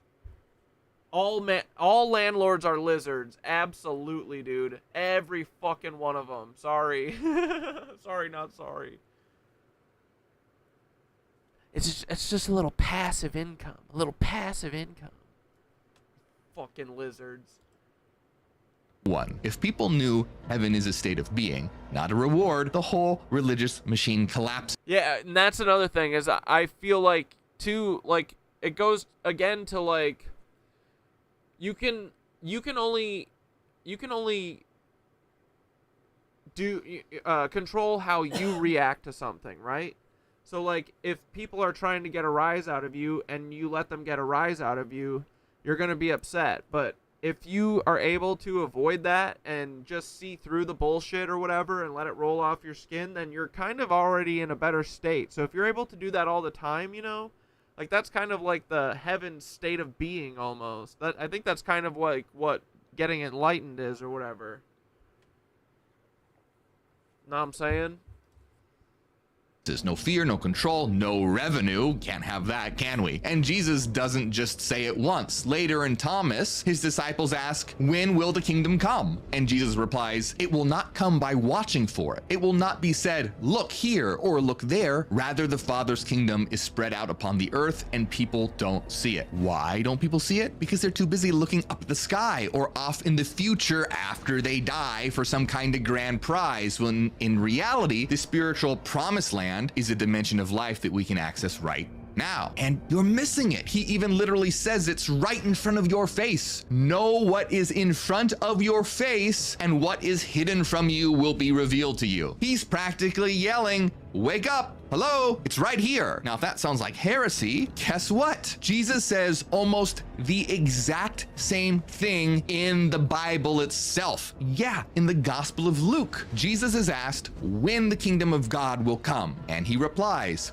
the kingdom of God is not something that can be observed, nor will people say, here it is or there it is, because the kingdom of God is within you. How much more clear can you get? The kingdom of heaven is not a place you point to, it's right here, among us, even inside us. Jesus was saying heaven is not a far off future realm, it's a present reality, a state of being, a level of consciousness. But are you ready for another bombshell the church definitely doesn't want you to know? Now get ready for this one. In the Bible, Jesus talks about repentance a lot. He says, repent, for the kingdom of heaven is at hand. And people love to quote that. You've probably even seen people holding signs that say it and shouting it at strangers walking down the street. But if the kingdom of heaven is really a state of consciousness, why would you need to repent? Well, get this. The word that Jesus uses, written in the original Greek, is metanoia. That word, metanoia, was later translated to repent. But what does metanoia actually mean? It literally combines the words meta, change, beyond, noia, mind, understanding, perception. So it literally means change your mind, a radical shift in perception. Jesus. Bro, I'm telling you, literally the whole Bible is cucked just with little fucking mistranslations. The whole motherfucker. Dude, I got to the second page of the Bible before I was like, these motherfuckers are literally just inverting specific words. Was saying, bro, we need a non-cucked version of the Bible. Expand your consciousness. Wake up. So when Jesus says, repent, for the kingdom of heaven is at hand, he's not saying feel guilty or grovel in shame. Shame. Shame, shame, shame.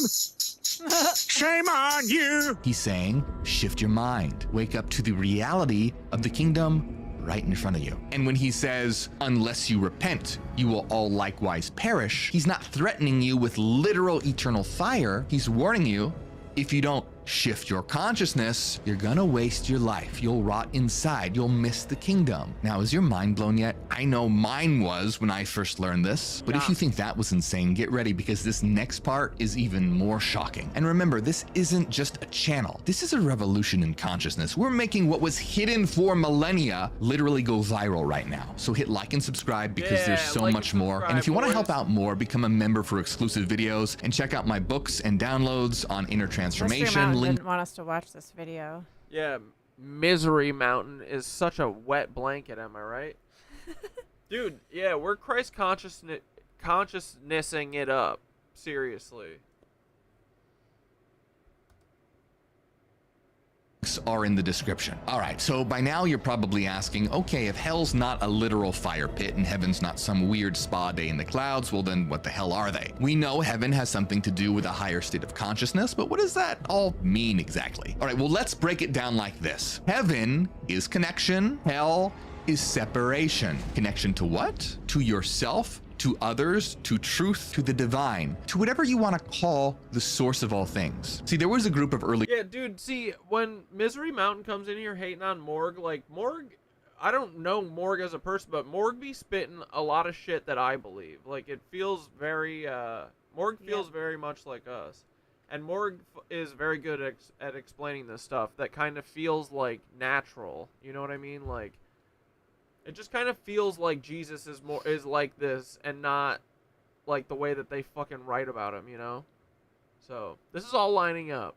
We like Morg. Fuck you, Misery Mountain. Get out of here, you ass clown.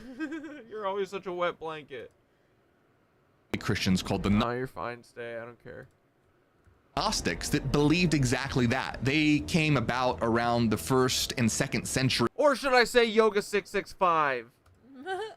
CE, and claimed to have the secret teachings of Jesus, and the church hated them. The word Gnostic comes from the Greek word gnosis, which means knowledge. So the Gnostics were the ones who know, but What did they know? See, the Gnostics taught the true kingdom of pure light was only accessible through radical knowledge. And hell? They saw ignorance as the real hell. I mean, cosmic ignorance, like forgetting who you are, forgetting that you're divine, that you're a spark of eternity in a world of illusion. The Gnostics would say that we're in hell right now whenever we live in spiritual darkness and separation from the true source of existence. Now, conversely, heaven is enlightenment, waking up to our true nature and reuniting with the divine source. Jesus's real message in the Gnostic interpretation wasn't about a literal hell, but about freeing people from the hell of ignorance. If you realize your true self and attain gnosis, knowledge of the divine, you escape hell and ascend spiritually. And guess what? The Gnostics used the word metanoia too, over and over. For Gnostics, metanoia was about a change of consciousness, awakening to hidden knowledge or gnosis. But they went even further with another word they used all the time, epinoia. Epi meaning higher, noia from mind. So literally higher mind, or I don't know, higher consciousness. It's your inner guide, your intuitive. Barbara, Misery Mountain is just a commenter who always comes in when we either watch like Hassan or Morg or I forget who else, and is always like, this guy's a Fed and he sucks and his dad's CIA. But it's usually people that we like. I'm surprised Yoga66, and we also think it might be Yoga665, who is a person who used to be here. Would have knowing. Doesn't matter, just someone we're clowning Barbara has me blocked in chat. on. Ooh, Barbara, why do you have Skitter blocked? What's up with that? That you're something so much more than just human. So for the Gnostics, Yeah, he's just a hater who comes in to stream, says something inflammatory, and then bounces. these ideas of metanoia, to change one's He's our fact checker. mind, and epinoia, higher mind, were the real keys to heaven. But leave it to the church to change a mental transformation to repent, sinner, or else. And the Gnostics, guess what? They were labeled as heretics, hunted down, and their writings were hidden in jars in the desert for 1600 years until someone finally dug them up in 1945. But the Gnostics weren't the only ones talking about forbidden truths, because there was another secret tradition that was quietly unfolding, and it was during the medieval period and within Judaism itself.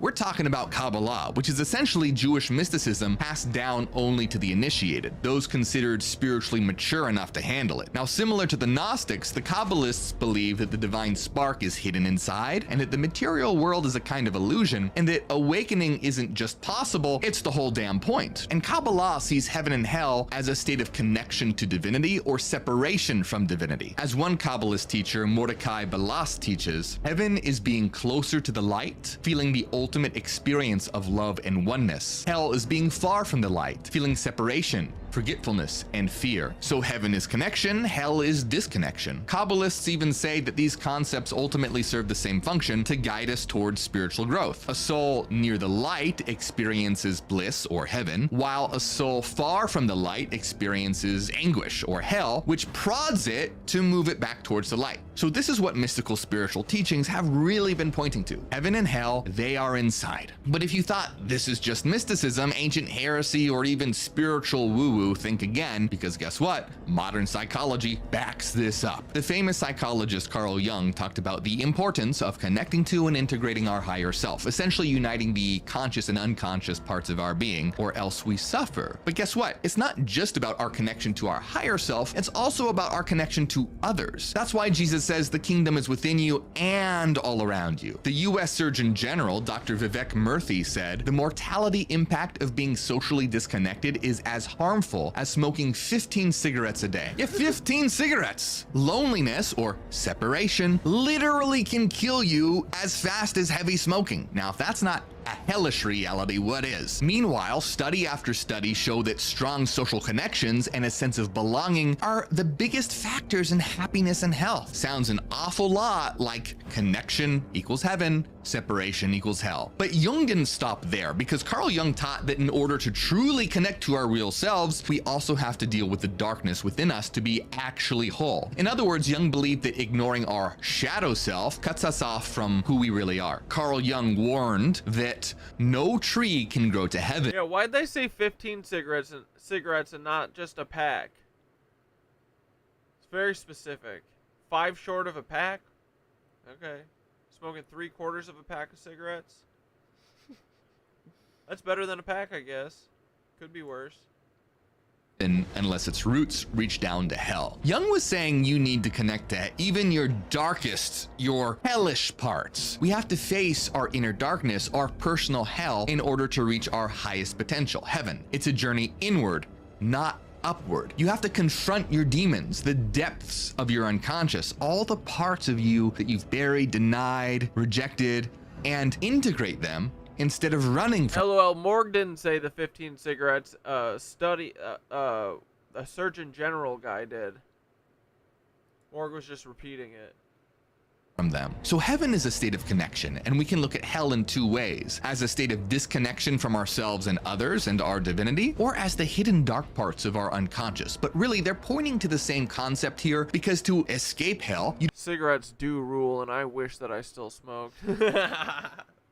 don't run from it, you go into it, because you have to face your inner hell, connect to it, and bring it to the light. That's how you transform it. That's how you rise. But what happens if you stay in that state of disconnection? Disconnected from your own divinity, from your real purpose, from others, from truth? Well, we get the exact kind of world we have right now. A world where people walk past each other like strangers, too distracted or too scared to actually see one another. It's division and isolation, fear. The Gnostics thought this world was hell, and can you blame them? We've built a world that feels like hell, not because of fire and brimstone, but because of disconnection. But it doesn't have to stay that way. Heaven isn't a place you go to, it's a state you awaken into. And when you remember who you are and what you are and connect to others who are waking up too, that's when the real transformation starts. That's how we bring heaven to earth, one conscious connection at a time. Ironically, what this means is that most mainstream religions, especially Christianity, actually lead you straight to hell. They're false lights. Think about what Jesus had to say about the religious teachers of his day. In the Gospel of Matthew, Jesus goes all out. He said they're fucking cucks.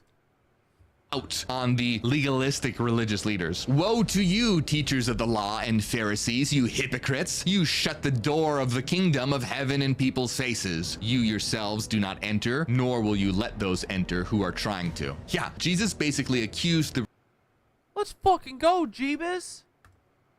religious elite of blocking people from heaven, not because heaven wasn't accessible, but because these leaders set themselves up as the gatekeepers and got in the way. Even Carl Jung noticed this pattern. He famously observed that one of the main functions of organized religion is to protect people against a direct experience of God. In other words, religion interjects itself between you and the divine, acting as some kind of middleman. Think about it. Orthodox religion presents God or the divine as something that's outside of you, a distant monarch in the sky, rather than the very ground of your being, your essence. And it paints you as a lowly worm, inherently broken and sinful. Exactly, Bunny. Dude, there's been times where I would spend the last dollar I had on fucking a pack of $17 cigarettes in New York City. In my experience, being broke as fuck made me suffer a kind of money hopelessness, and I really didn't care if all my money got ate by things like cigs. Exactly, dude. Money's not fucking real. Collective delusion. They want to say we're crazy. They all believe in paper. What are you talking about, dude? Fucking horse shit. Yeah, it can be exhausting trying to connect when we're all so tapped out. And that's the whole point, right? That's why they put us in the fucking prison in the first place. The work prison. The cell phone prison. Get it? Cell phone. It's your fucking prison cell. Ooh. Duh. And they can track you with it and everything. They can fucking put heart palpitations into you with the motherfucker. But yeah, the whole point is to exhaust us to not figuring this shit out. And dude, they're gonna open up those mental asylums again. Watch. Bet. All those, you know, all those mental asylums in the early 1900s and late 1800s, all those motherfuckers were the spiritually awakened ones. For sure, dude. They're gonna do that shit again. That's why they're prepping everyone with the CNN articles about everyone being in spiritual psychosis, and Taylor Lorenz fucking, oh, they're starting a ChatGPT cult religion. Yeah, religion of touching grass and going to fucking yoga. Anyway. Who's got to grovel or Money is so ghetto. True, dude. Money is ghetto as fuck.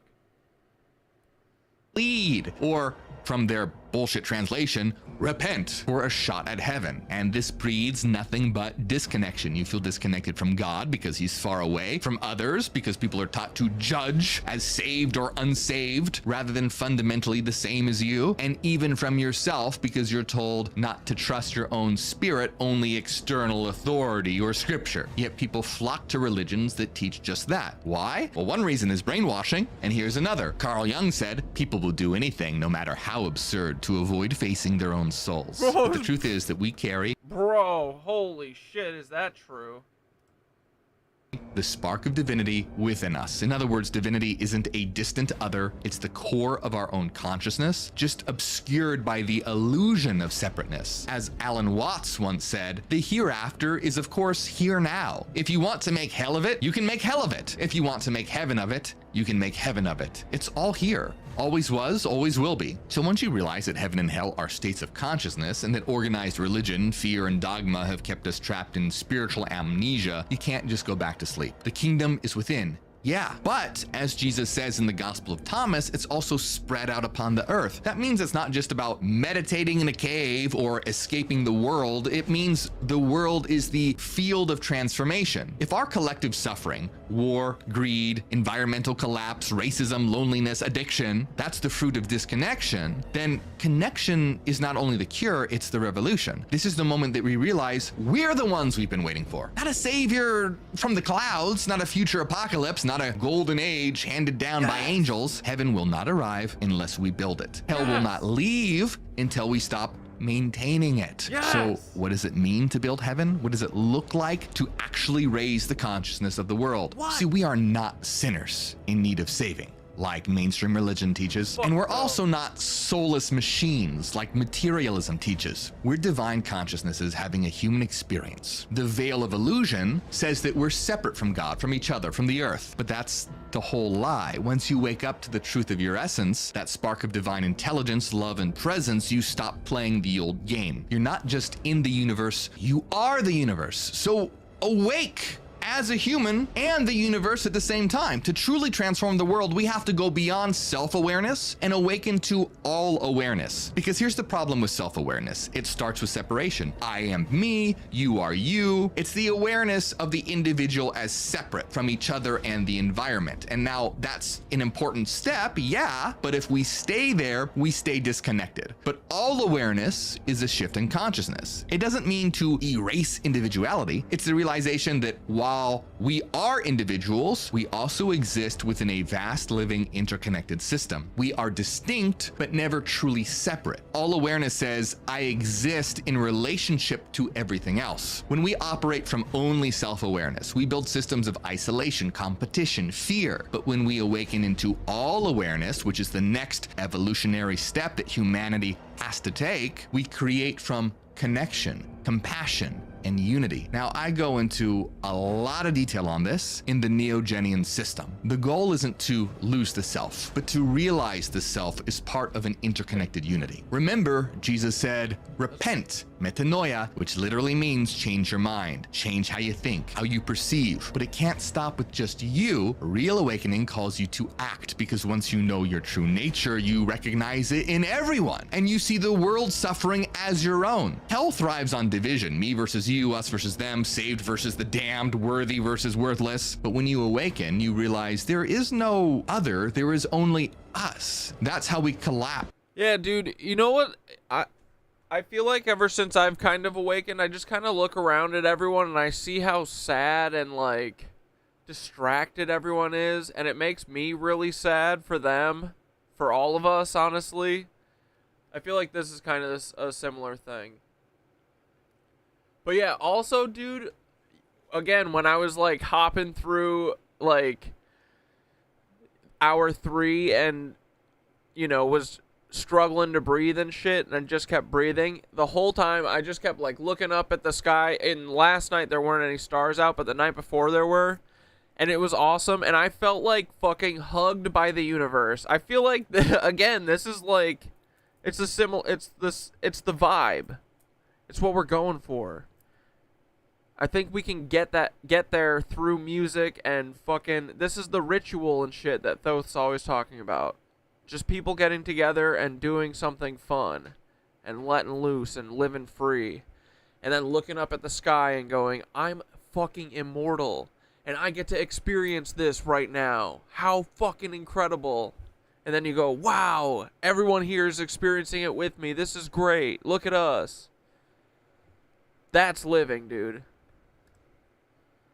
The illusion of separation by creating connection in everyday life. So once you see heaven as connection and hell as separation, it becomes impossible to look at our world, our systems, our politics, our economics, and not recognize them as expressions of collective consciousness. If each of us is potentially a little heaven generator when we connect, or a hell generator when we live in separation and fear, then what we call the world is just the sum of all our heavens and hells interacting. Right now, the dominant paradigm is built on fear, scarcity, domination. That's hell. To raise consciousness globally, we have to build systems that serve life, not profit. And this isn't some kind of utopian dream. Matt, totally. I've always believed it's the easy way out to be a pessimist, and it's hard work being optimistic. Yeah, I agree. And I've been trying to be more optimistic all the time because it is fucking hard. It's another, like, challenge. But also, you do end up seeing the... Like, I feel like my day-to-day life is much smoother and nicer than it used to be because I feel like I'm happy for most of the time, whereas I used to be miserable all the time. But it's like a mind shift, you know? It's like you got to get rid of the looping thoughts about yourself first. All that kind of shit that you're kind of taught. It's like cool to fucking hate yourself, essentially. So that everyone kind of thinks like that all the time, and you know, then you got to start not letting people and external shit bug you as much, you know? But yeah, it's the hard thing to be optimistic, but it also leads to good results. It is kind of like shifting your reality. It's like if you want to see the world change yourself first. It's Skitter 369 on YouTube, right? Yeah, Skitter369. It's the looking on her block list. Maybe it was an accident. Thanks, Barbara. Next stage of evolution, if we choose it. And here's another secret. That's the real second coming of Christ. Forget the clouds and trumpets. The second coming of Christ is not one man returning to rule. It's Christ consciousness awakening in all of us. It's the rise of all awareness within us. I used to wait for Jesus to come back. I really believed one day the sky would crack open and he'd float down like some divine superhero. But now I know what I was really waiting for was that divine spark, that higher consciousness to rise in me. I was the one I was waiting for, and so are you. That divine awareness, the kingdom within, the light in your soul, that's the true resurrection. And once it rises in enough of us, the whole world shifts. You are the portal between heaven and earth. The question is, will you step through it? Yes. And if this blew your mind, we're not done, because there's a secret, one massive forbidden truth that ties all this together, from the ancient Egyptian priesthood to Gnostic secret societies, from Hindu yogis to Buddhist monks, from Jewish Kabbalists to, even quantum physicists. Every mystic tradition across time has whispered the same hidden message, and mainstream religion has done everything in its power to bury it. Watch my video, The Hidden Knowledge That Every Religion Tried to Keep Secret. You need to see it now. I do kind of want to see that. You guys want to watch another morgue? You talking to me and Squeaks? Yeah, Squeaks. Do you want to watch another morgue? Yeah. Don't get nervous. Every mystic tradition across time has whispered the same hidden. They lied to you. Every priest, professor, guru, they all fed you comforting lies and fairy tales while locking away a single earth-shattering secret. So what is the shocking, forbidden secret that they don't want you to know about, that ties together all the mystical traditions from Egyptian priests and Gnostic secret societies to Hindu yogis, Buddhist monks, Jewish Kabbalists, even quantum physics? Think about it. These mystics, they couldn't agree on lunch, but somehow, scattered across centuries and continents, they're all shouting the same message. Squeaks is very nervous about being on stream. He's not trying to get up, though. Buddy, come on. Okay. You're born to be a star. I'm going to send you off to Diddy. I'm sending him off to Diddy. That's how we get these kids in line. Right, Squeaks? Now he's licking his butt. He's getting ready for Diddy. Hidden in ancient tombs, banned scriptures, and secret rituals. Coincidence? No, not a chance. Have you ever felt like your life is missing something huge? Like there's something incredible. Thanks, Morg Targaryen. Oh, wait. Who said it? What? Someone said it was something about, it's about getting rid of the noise.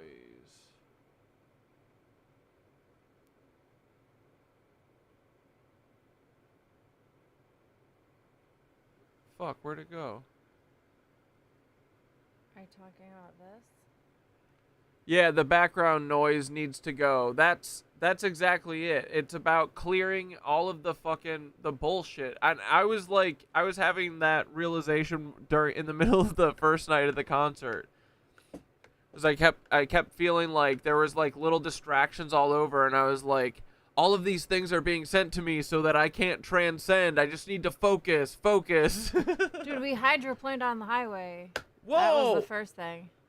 Yeah, oh yeah, the goons were out, dude. The Matrix was trying to stop us, but I've never seen that happen. I wasn't driving, but I was locked in. I was like, we couldn't stop. We had to swerve into the frickin' bumpy median. Yeah. I pulled into the checkerboard side because the car started hydroplaning. It was a little scary, but I had control of that bitch. I'm pretty good at spinning out in the snow too. And not dying. I'll drive in the winter. No. Yeah. I drove us to the Incredibly fucking airport in a blizzard apocalypse. Yeah, you're a pretty good driver too. Do get pretty close to the back of cars sometimes. No, I don't. Powerful hidden just beneath the boring story you've been told about reality. Well, you're not crazy. You're waking up. And by the end of this video, you'll know exactly why you felt different your whole life and why this truth was considered too dangerous for you to know. Get ready because this changes everything. Are you ready to find out who and what you really are? My name is Morg, and I'm an ex-Christian revealing hidden knowledge to wake up the world. Dude, Chunks and the babies, they took off. I don't know. They're not living in the house, but I do see the babies and stuff out on the ground all the time. But they haven't been coming up to the bird feeder for weeks now. I'm not sure why. Chunks is like doing a hunger strike because of the birds. But she's not nose bombing or dive bombing the birds, and they're not coming up here to the house at all, but they keep digging around in the garden being little garden terrorists. But all my kitties out back, they're all really happy. There was a couple weeks where there was only like 2 of them, and I was worried I'm gonna find cat bodies back there, but all like 6 of them showed up today, so everybody's still healthy and good. The 3 inside ones are good too. Squeaks is a little menace to his sisters, especially his blind, cancer-ridden, terminally ill sister. She loves me. Yeah. She took a nap with me today. Winky's so cute, dude. And Squeaks runs around terrorizing her because he wants to lick her in like an insane amount. And every time she tries to move, he bites her on the back of the neck like a mama. And he tries to pin her down and lick the shit out of her. And then he chases her because she doesn't want to. He's such a menace. He's a bad brother sometimes, but he's lucky he's cute.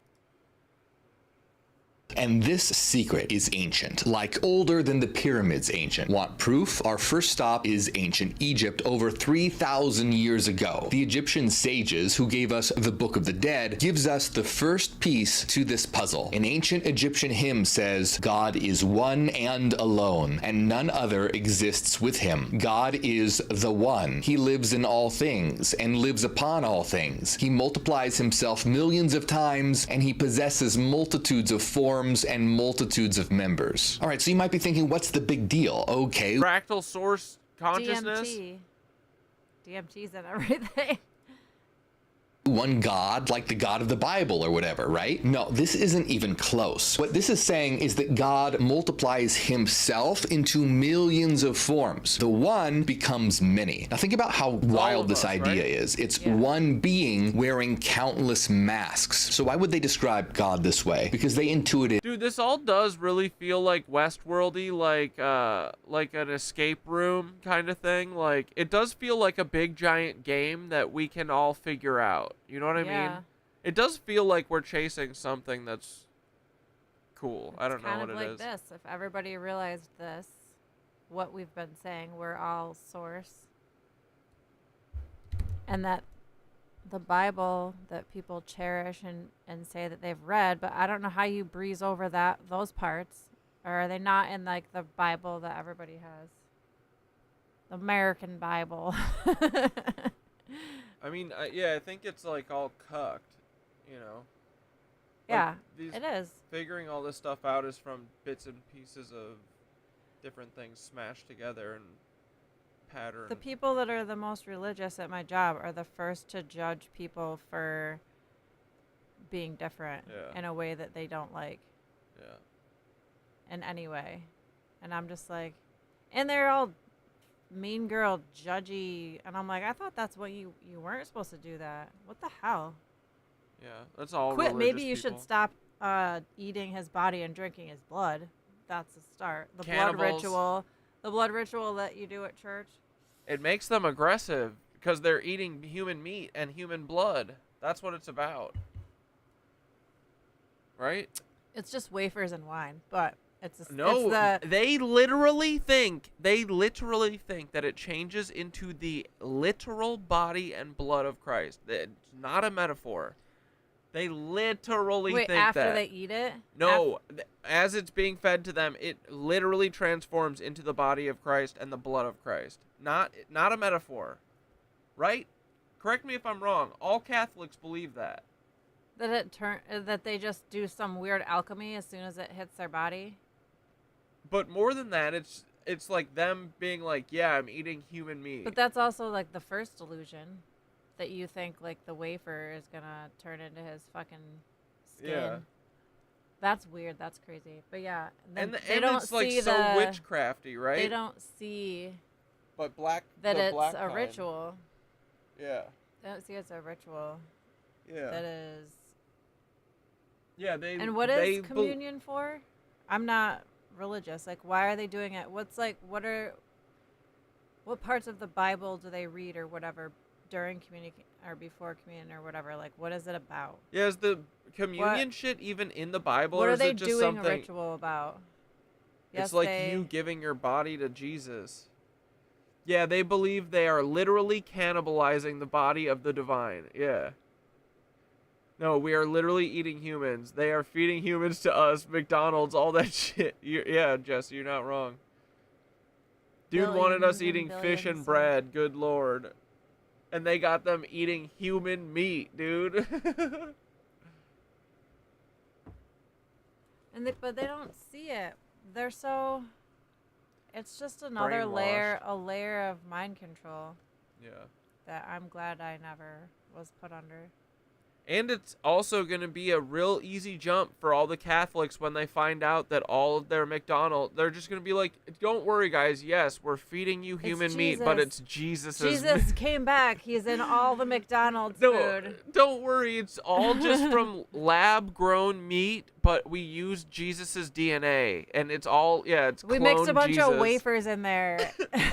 And we mixed wine in, too. Or wine better yet, They built a clone army out of Jesus's DNA, so they're growing Jesus over and over and over again and slaughtering him like cattle. That's exactly what they'll do, and then all the Catholics will be like, I mean, this is what we were doing anyway, so. Okay, it's the last supper, where Christ said, "Partake of my body in this bread, and my blood in this wine."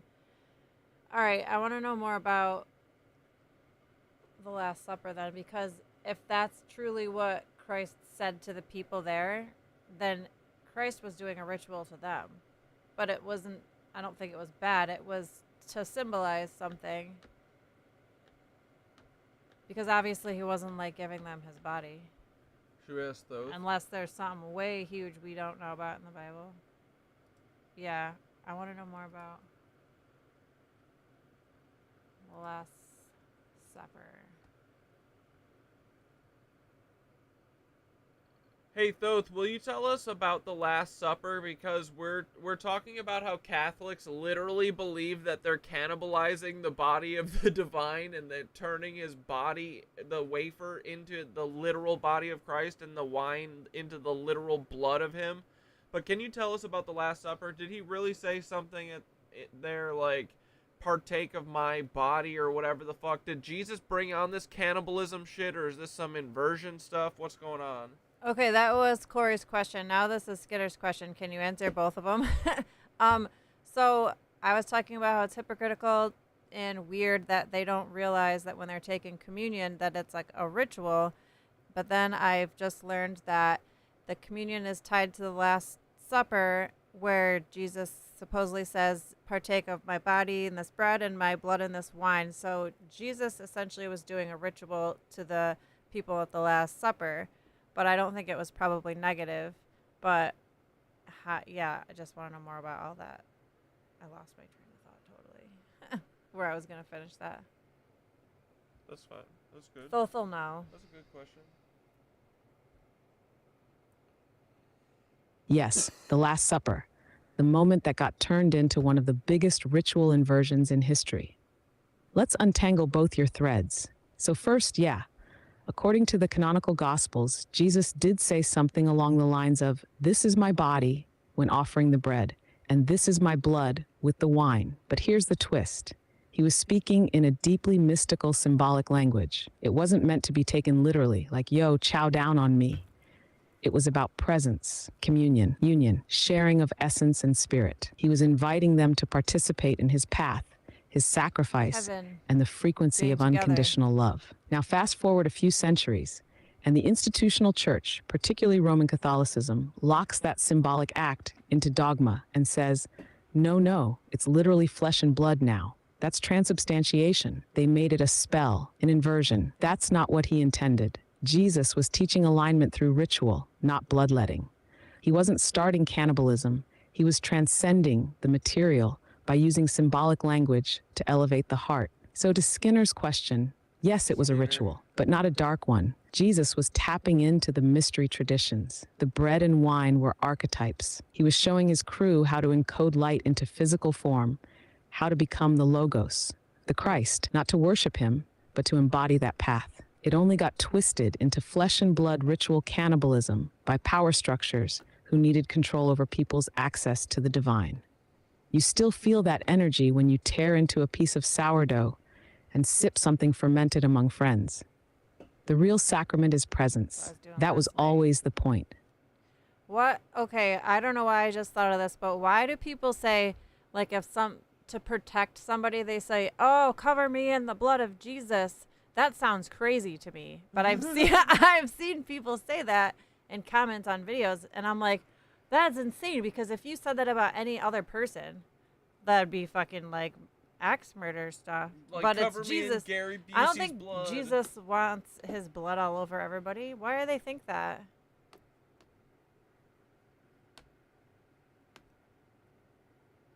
Right?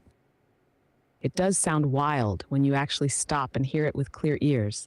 Cover me in the blood of Jesus is one of those phrases that's been ritualized so hard it's lost its original symbolic weight. People say it reflexively, like a spiritual seatbelt. Here's what's going on, though. In Old Covenant Judaism, the blood of a sacrificial lamb was seen as a purifying force, like it spiritually covered you, atoned for sin, kept you protected from divine judgment. That idea got ported over to Jesus in Christian theology, where he's seen as the Lamb of God. So metaphorically, saying, "Cover me in the blood of Jesus," is asking to be protected by a sacrifice, shielded by grace or whatever. But let's be real. Most people saying it today don't know the mystical or symbolic roots. They've just repeated it enough that it sounds normal. But if you step back from the spell, it is pretty unhinged. If someone yelled, "Bathe me in Elvis's blood" at a concert, you'd run. Jesus wasn't about blood magic. He was about heart magic. The The true covering is love, frequency, integrity, not some symbolic gore fest. Undone said, "This is scary. I need to cleanse my soul. When I was 14, I participated in this communion. I prepared the bread and water. I prayed in front of everyone, and I helped pass it out. And I felt proud to do it at the time because I was brainwashed." But, dude, I think understanding this shit now is, like, that is you repenting for it. Like, you don't need to, like, worship, do anything other than just fucking live the right way or better or whatever. So I think when Agneta says it's water under the bridge, I agree. Like, you're doing the work now. You're good, dude. Yeah, you didn't know back then. But now you do. And most people go their whole lives and they don't ever deviate from that. And Yeah. that's part of the point. You're spiritually spiraling up, dude. Otherwise you wouldn't be here.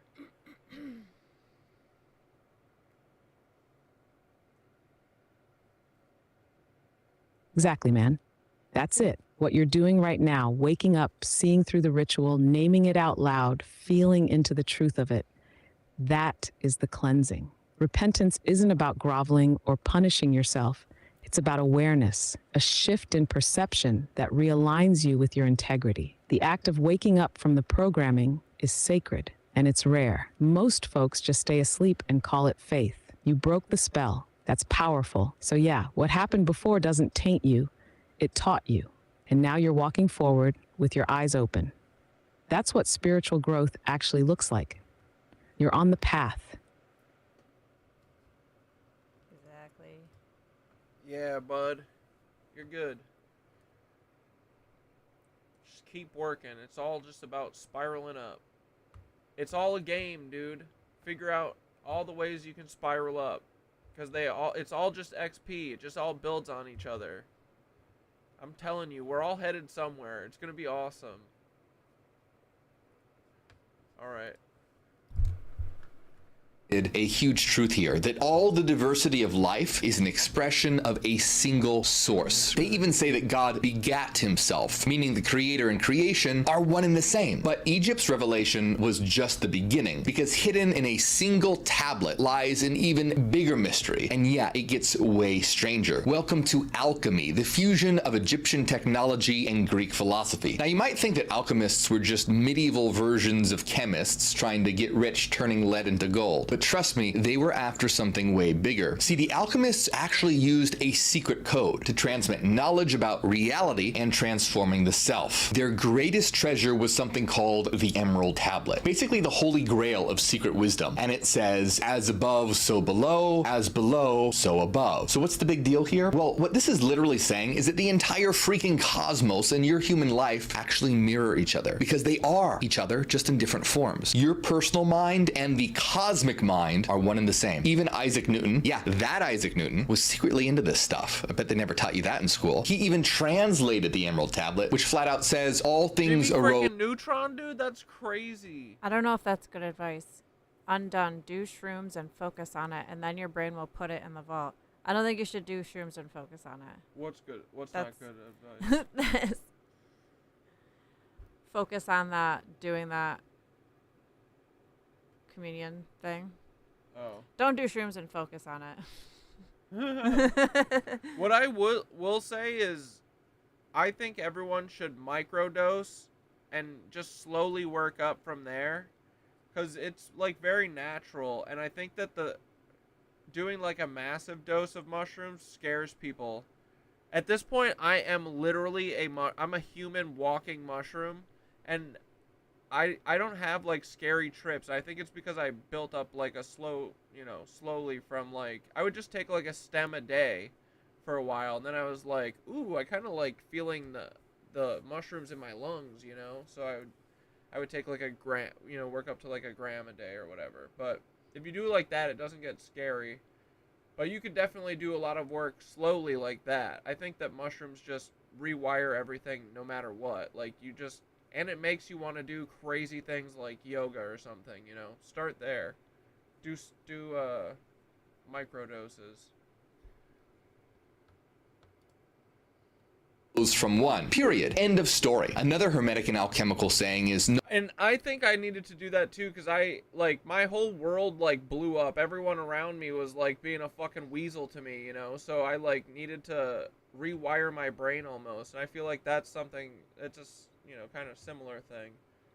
Because I think, yeah, if I would have done a heroic dose in the middle of my intervention and stuff, I probably would have, not been in the greatest mind space for it, but if you keep the crazy visuals and stuff at bay and you just use it for breathing and feeling how powerful breath is, I think that helps a lot. And then you're getting the benefits already in your brain, because I know that motherfucker is healing your brain and your body, the mushrooms are. One thing that it does when you take it in moderation too is it pulls your ego away a lot, and then you don't feel weird about having fun. You don't care if people think you look dumb.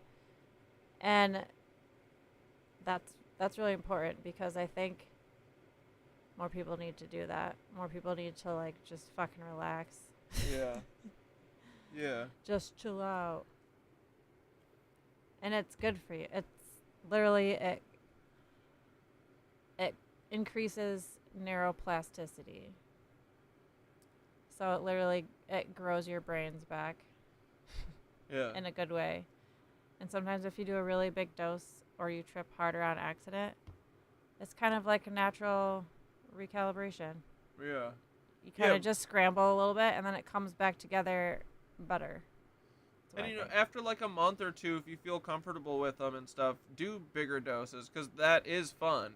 And you do a lot of work through it, because I'm convinced, dude, I don't look at mushrooms as an escape at all. It's that's when I get my best, when all my download stuff started happening, I'm convinced it's because of the mushrooms and stuff, and they're totally what I think has calmed me and chilled me out a lot. I see everything on a bigger scale than just the small thinking that we do until we start, stepping into the fucking 5D and shit.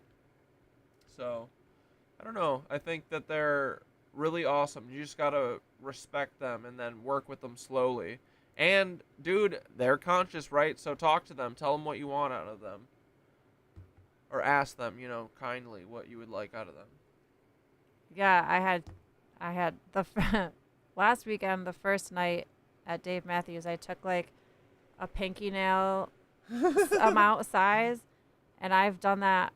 I've taken more than that many, many times over 20 years, and I've never, off of a tiny microdose, I tripped my face off. I've never tripped so hard in my fucking life, and it was out of control. And I had to sit down for a whole hour during the concert, and I was like, I might have to leave.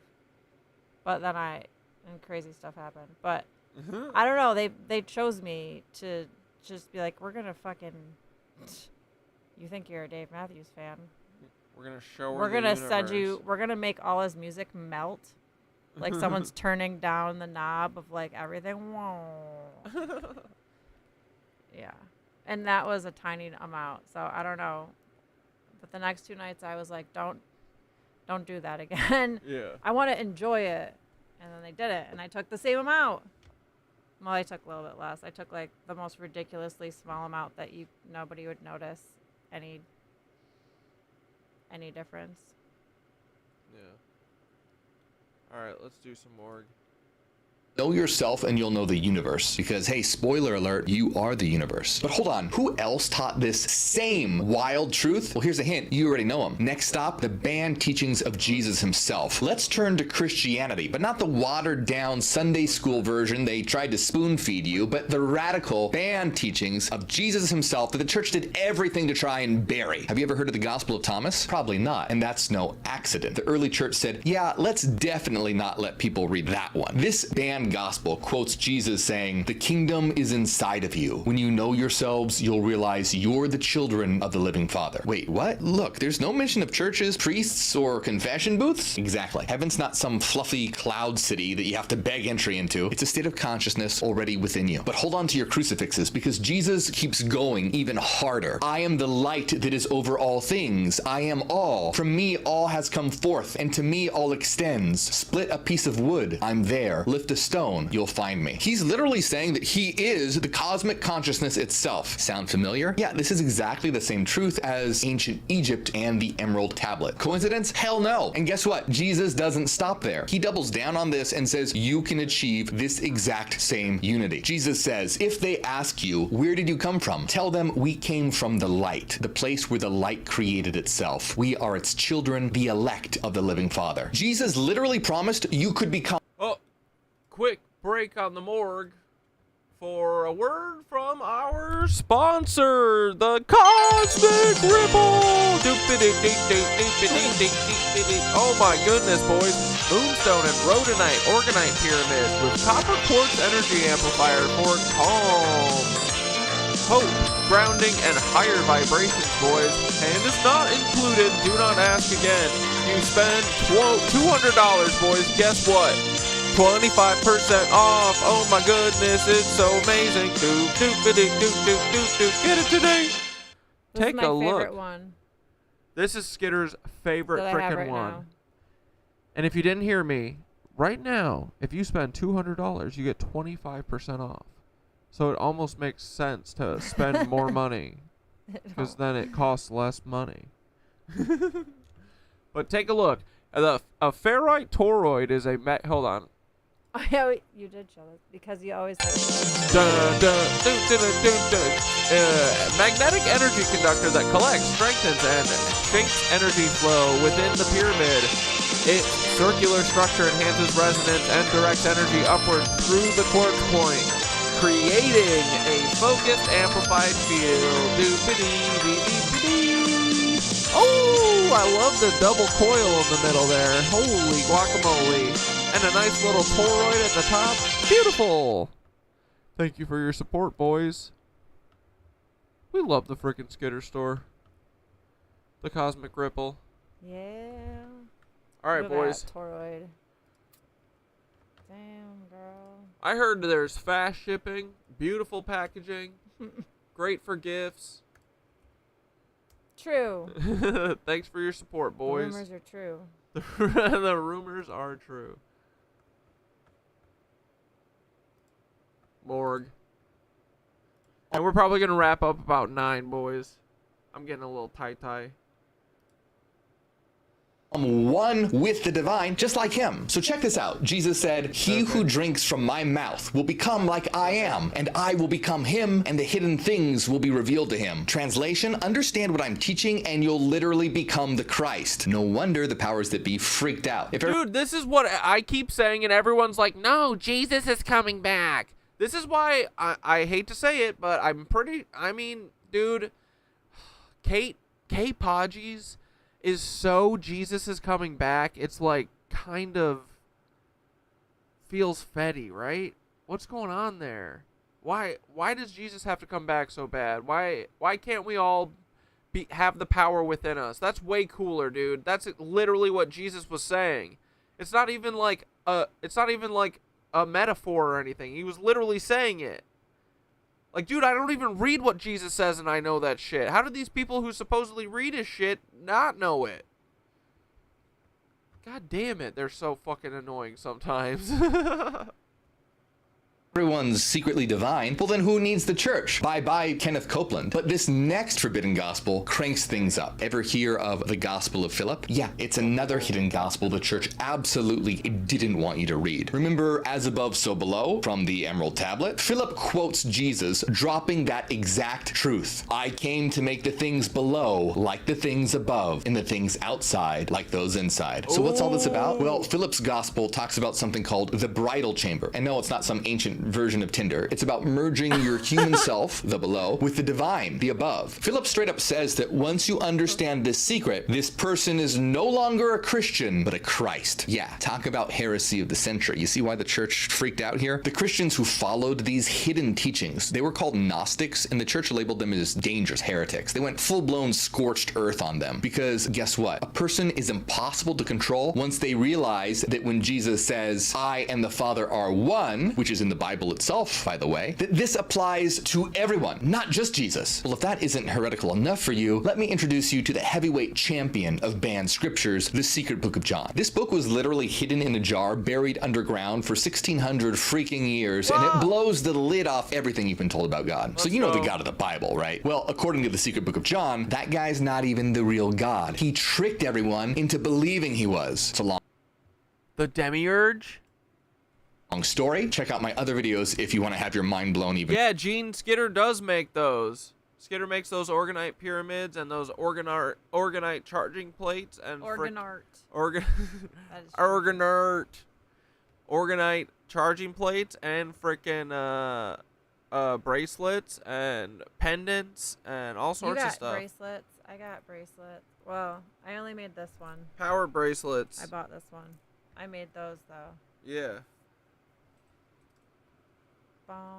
Further. So instead, Jesus in this book reveals that the real source of reality and all creation is infinitely more powerful. He calls it the One. And get this, according to Jesus himself, the One rules all. Nothing has authority over it. It is more than just God. Nothing is above it. Nothing rules it. Since everything exists within it, it does not exist within anything. Since it is not dependent on anything, it is eternal. It is utterly perfect light. So this ancient text explicitly says that no name can describe the One. No thought can capture it. We're talking about pure mind, the source of literally everything. So forget your grumpy old bearded deity with anger management issues. This is the ultimate cosmic mind itself, the original source code of reality. Talk about an upgrade. But here's where things get a lot wilder. This infinite ultimate One begins to unfold itself into something called the pleroma. So imagine an infinite mind of pure light dreaming up an entire hierarchy of divine beings from itself, kind of like how white light disperses into a rainbow of colors. Now, if this sounds familiar, it should, because that's exactly the same secret those ancient Egyptians talked about, God manifesting as countless forms. But guess what? The Secret Book of John says that everything, including you, originates from the eternal source of light. The problem is, we've forgotten. We're sleepwalking through life, hypnotized by Netflix binges and Instagram doom scrolling, convinced that we're tiny, separate, powerless beings. Well, the Gnostics weren't buying any of that bullshit. Their entire goal was gnosis, which is just ancient Greek for wake the hell up. Well, okay, to be more accurate, it means knowledge, but you get the point. They wanted knowledge of their reality. Their entire spiritual practice was about snapping out of this amnesia and remembering the truth that we've buried deep down, that you and I, that we've always been literally made of divine freaking light. Think about it. If people actually woke up and realized that they are feels fucking right, dude. I think.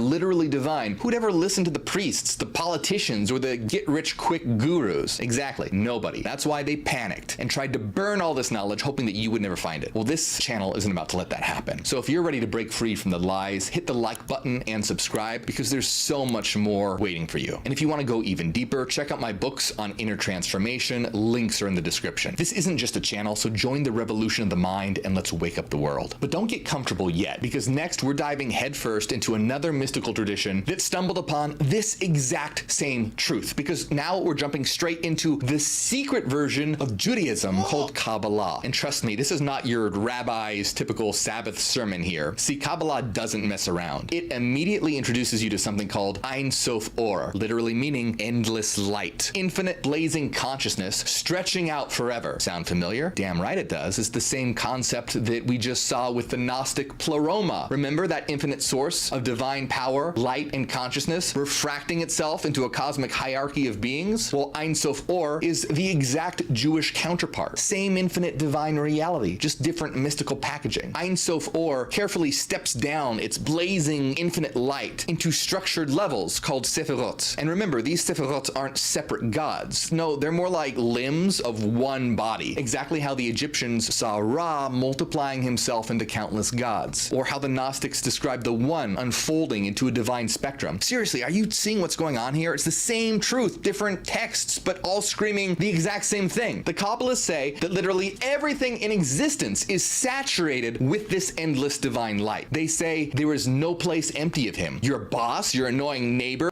That's ether, boys. or even the chair you're sitting on filled with sparks of Ein Sof Or. In fact, Kabbalists teach that inside Prana. your soul is a literal spark of the infinite, what they call the Nitzotz Elohim, the divine spark itself. Did your Hebrew school teacher ever mention your literally infinite divine power incarnate? No, didn't think so. Why not? Because this knowledge was kept secret for centuries, only taught to scholars over the age of 40 who'd already mastered all other teachings. Yeah, Kabbalah basically said you must be this spiritually tall to ride. But Kabbalah pushes even further, teaching about something called Achdut, which means absolute divine unity. Remember the verse, "Hear, O Israel, the Lord is one"? Well, they literally mean everything is the one. Not just that there's one God out there somewhere, but the one infinite divine consciousness manifesting itself as the entire cosmos. The goal of Kabbalah is called Tikkun Olam, or repairing the world. And this is about Tikkun Olam? That's fucking Carrie Evans' name on TikTok, dude. Remember? Real World Chicago, that lady who came after me from Operation Olive Branch. Her name was Tikkun Olam, and she had a fucking what does she have in her? She had one of those red triangles in her fucking name, one of those things marking them as black cubers. Anyway. gathering and awakening the scattered sparks of Ein Sof Or in everything, bringing reality itself back to consciousness of its true unity. Ein Sof Or, the endless light, and the Gnostic pleroma, the realm of divine light, is the same unified secret here. The Kabbalists and the Gnostics, they revealed the divine spark within. But what if I told you this exact truth appeared halfway around the world centuries earlier? All right, we're taking a trip all the way to ancient India. Why? Because the sages of the Vedas and the Upanishads were already revealing the same radical truth that we've been. So were the Kabbalah following Jewish folk like they were like the Gnostics? So is the whole like the Zionist Jewish people, they're just the bastardized version of this, right? Like it's like everything, like they just steal. A bunch of people in Hollywood, I think, all of a sudden started following Kabbalah. Like is that the red bracelet, the red string? Like Madonna was doing it. I remember back in the 2000s. But more like talking about these are like the ancient like Jewish, right? But it's Hollywood, so they fucking are doing some weird stuff. So I wonder if they're trying to like invert it, or I don't know if they're trying to tap into it. I don't know. Yeah. I don't know. I mean, that's what it is, right? They understand, they know how energy works, they know how all these rituals work because they've stolen all the information from the people after they killed them or before they killed them. And then they take their knowledge and they use it against us. So. But yeah, it's like in the Bible when they're talking about the fake Jewish people. That's them. They're a bunch of fucking fakers, dude. Bastardizing Gnosis. Finding everywhere here. Honestly, how is this not viral already? Well, it's probably because it's knowledge they're definitely not going to teach you in school, and most people can't understand this kind of stuff. So if it's clicking with you, pat yourself on the back. So let's start here with the Upanishads. They say, truth is one, the wise call it by many names. But hold on to your chakras, it gets even crazier. The Upanishads flat out say that your deepest self, the Atman, is identical with the ultimate cosmic reality, or Brahman. So let me put it bluntly. You are the literal infinite universe disguised as you right now. The Upanishads say you are that. Not your ego, not your body, not your Instagram bio. That's the universe basically cosplaying as you. Your deepest core, it's infinite, absolute, divine. Here's one of the Upanishads' most powerful messages. Brahman is the only reality, all else is appearance. The self is Brahman. And whoever sees all beings in the self and the self in all beings, he never turns away from it, the one. In other words, when an awakened mystic looks at anyone, a stranger stranger, a tree, your cat. They literally see themselves looking back. Imagine living every single moment knowing that everything is an extension of you. Think about how all the violence and hatred in the world would vanish with this understanding. But hold that thought, because Buddhism is about to enter the chat. Now, Buddhism might have a totally different way of describing reality, but guess what? It leads right back to the same mind-blowing secret, especially the more mystical schools of Buddhist thought. Ever heard of Indra's net? So imagine an infinite cosmic net stretching in every possible direction with a shining jewel at every single intersection of this net. Here's the beautiful part. Each jewel reflects every other jewel infinitely, meaning inside every single jewel, every single one is contained the reflection of the entire net. And you and me, my friend, we're one of those jewels. You literally contain the entire universe inside you, and the entire universe contains you inside it. Okay, but we've got... Dude, how can anyone hate Morg?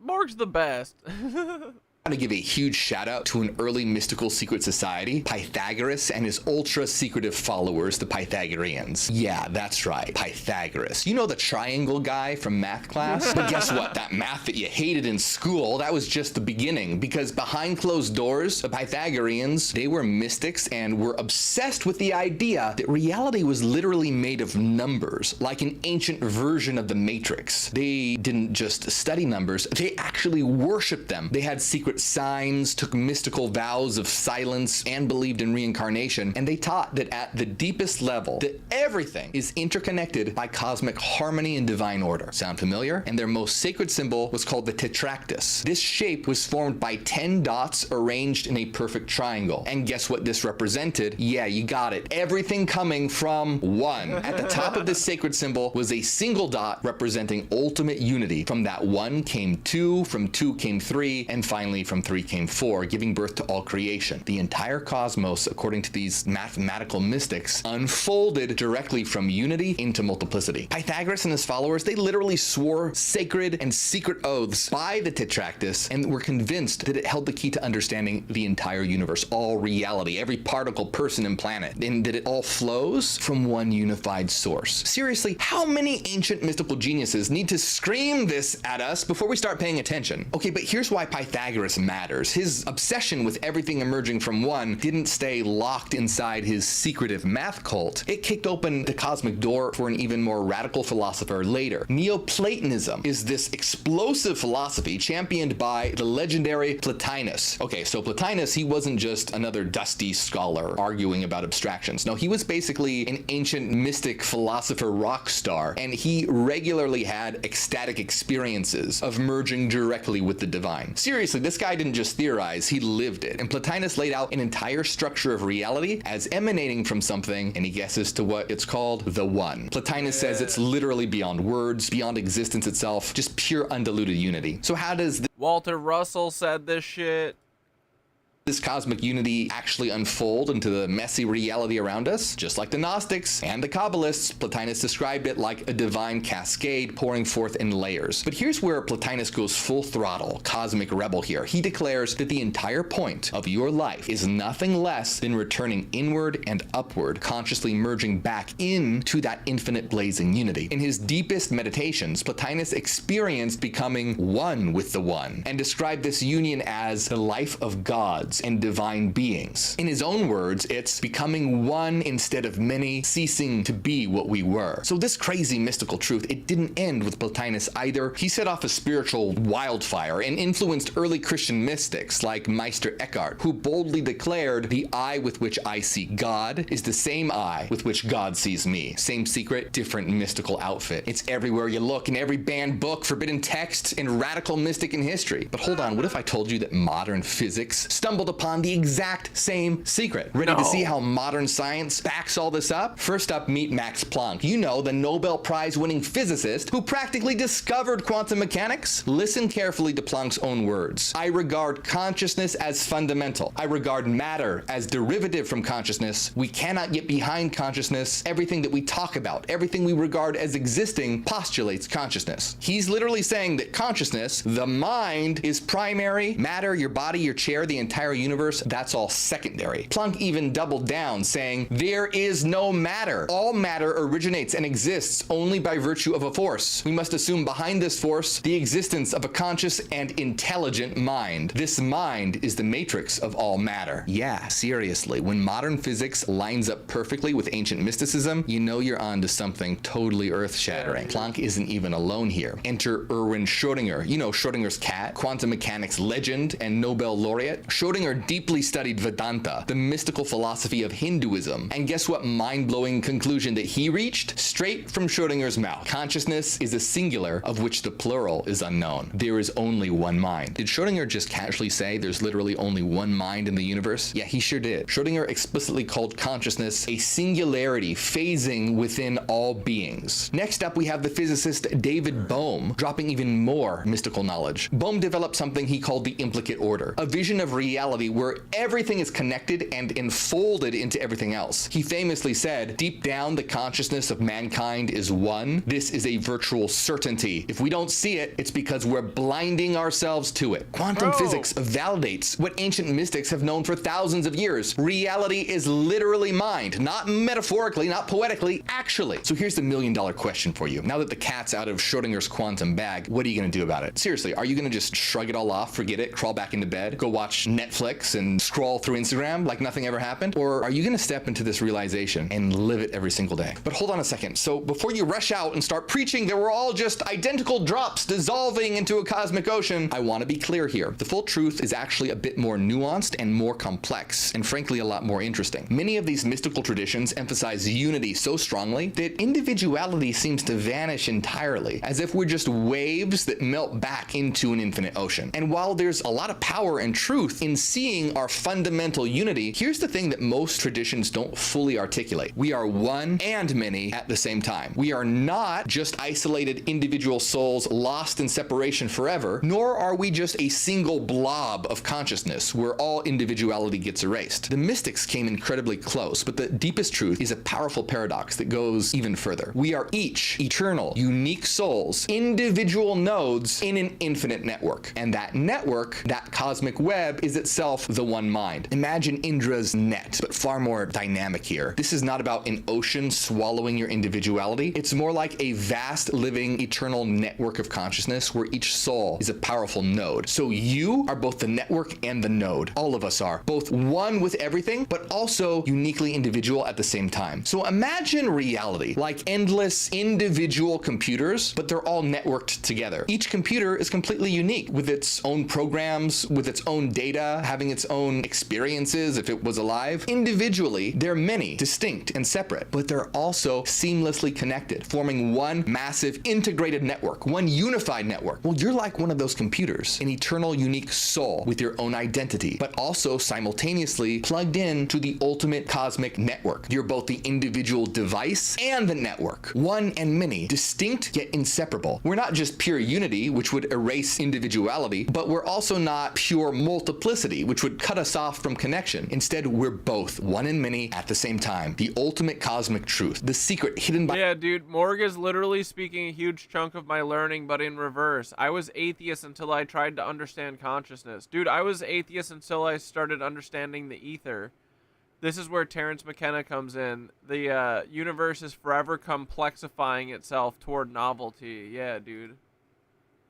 mystics, banned by religions, like and silenced by every powerful institution is this: you are God, we are God, but we're pretending we're not. So think about how revolutionary this moment really is. For thousands of years, gatekeepers fought tooth and nail to keep this knowledge from you. They hid it, buried it, burned it, censored it, but now, against all the odds, here it is, freely available at your fingertips on YouTube, where millions can see it. You're not just watching a video here. You're part of a revolution of consciousness itself. The universe is becoming conscious through you, watching this right now. This literally changes everything, putting the power back in your hands instead of some fake God in the sky. At first, it might feel like just This literally changes everything. Words, but one day it'll hit you like lightning and everything will change. This is the eternal story of the universe. And you're not just some character in it, you're also the author. You are the one divine light right here, right now, having a human experience. Don't let anyone or any system convince you otherwise. The secret's out, now go live it. But have you ever wondered if this reality could be a simulation? What if I told you an ancient book reveals that reality isn't a simulation of code, but of light? Watch my video called Jesus Reveals Reality is a Simulation. You'll never see reality the same way again. We love you, Morg. So also, not only are we God and heaven and hell is a state of mind, but this is my theory. The Antichrist also is not an actual being, because there's a couple ways to interpret the term Antichrist. The Christianity that we know of it today thinks it's a specific person, but if Christ is us and inside us, and it's a state of living, a state of mind, to be Antichrist is to be somebody that denies that you are divine. So kind of, the Antichrist is kind of super religious people. Yeah, dude. That's the inversion of that. That's what I think. Well, Because- they are. Yeah. It also, like, if you look it up, there's different, like, because this is what I did. There's different interpretations of it, but it can be translated to meaning being against Christ, not like a demonic entity, which is like what they make it seem like. It's just to deny Christ. Like awakening Which would be within like yourself. Yeah. So if you're, they don't even know that they're all the Antichrist.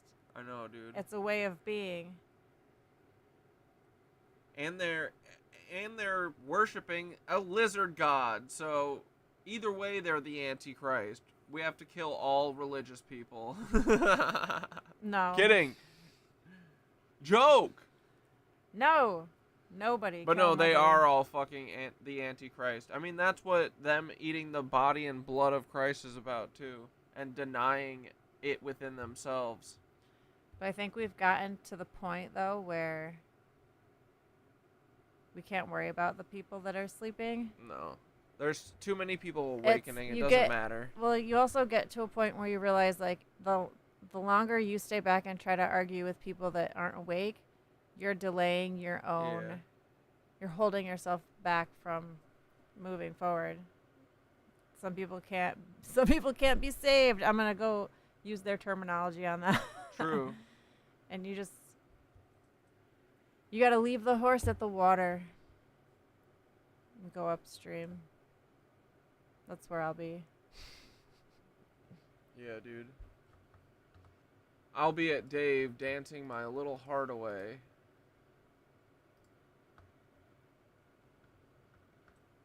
Alright, let's watch this for 10 minutes, and then we'll wrap To be up. looking at some creepy videos, strange and odd news stories, Florida and Dad. as always, let's go ahead and get right into today's video. In this first creepy video, I have been talking about these black flying things for quite some time, not only on this channel, but on my other channel, Minutes of Horror, but it seems like somebody has finally captured a white one on camera, and I'll get into why this is very interesting after I play this video clip from the paranormal chick. We have an interesting sighting. This is actually coming out of Massachusetts and captured by a witness who was driving down the road and saw Octopus. what appeared to be this glowing, unidentified object in the sky. Now, we have dubbed these the octopus or jellyfish UFOs, but yet we have no explanation for them, and these things are now being seen all across the world. But again, we don't know who it is, or what it's doing. Take a look at this. Tell me what you see. I did zoom in to see maybe if there's a string attached to it, possibly a kite, but I don't see anything. It looks like a Tell me what you plasma think. squid. Occupied in the sky.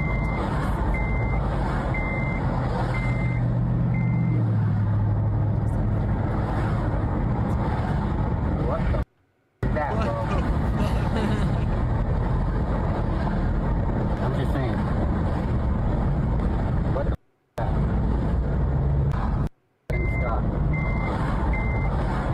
Dude, fuck that. It looks like a kite, but it's like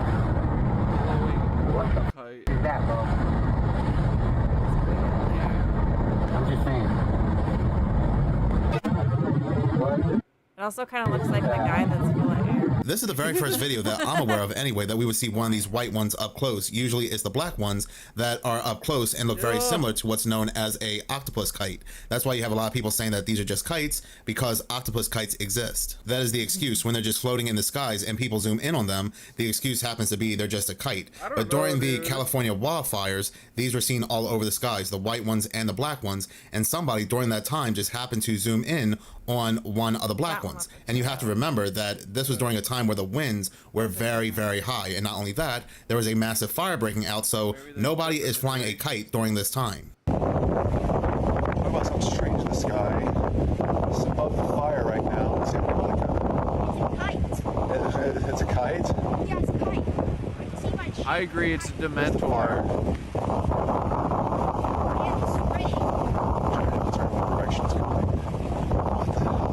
Fuck that thing. I don't know what that is. It's not a kite. It's not. It's just flying around.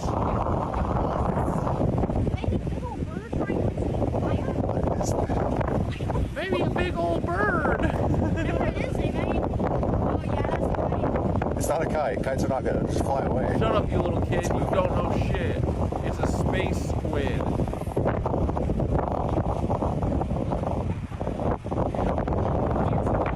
It's fire.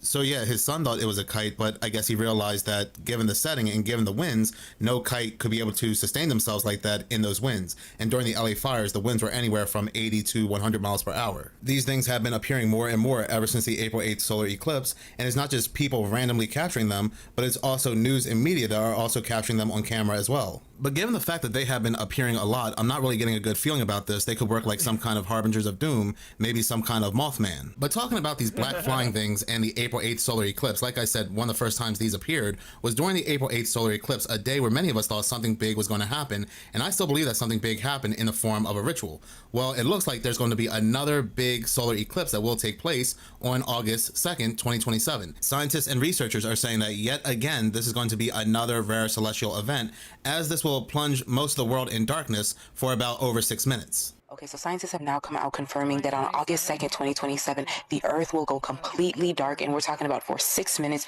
and 23 seconds, where there is a total eclipse that they are considering a rare celestial event. It is so insane to me how we can't predetermine tsunamis like this, can't determine hurricanes like this, can't determine earthquakes, tornadoes, anything else, but they know for sure that this is going to take place on this specific date. Do you find that a little suspicious? And they're calling it a rare celestial event, but is it just me, or does it feel like we're consistently having rare celestial events?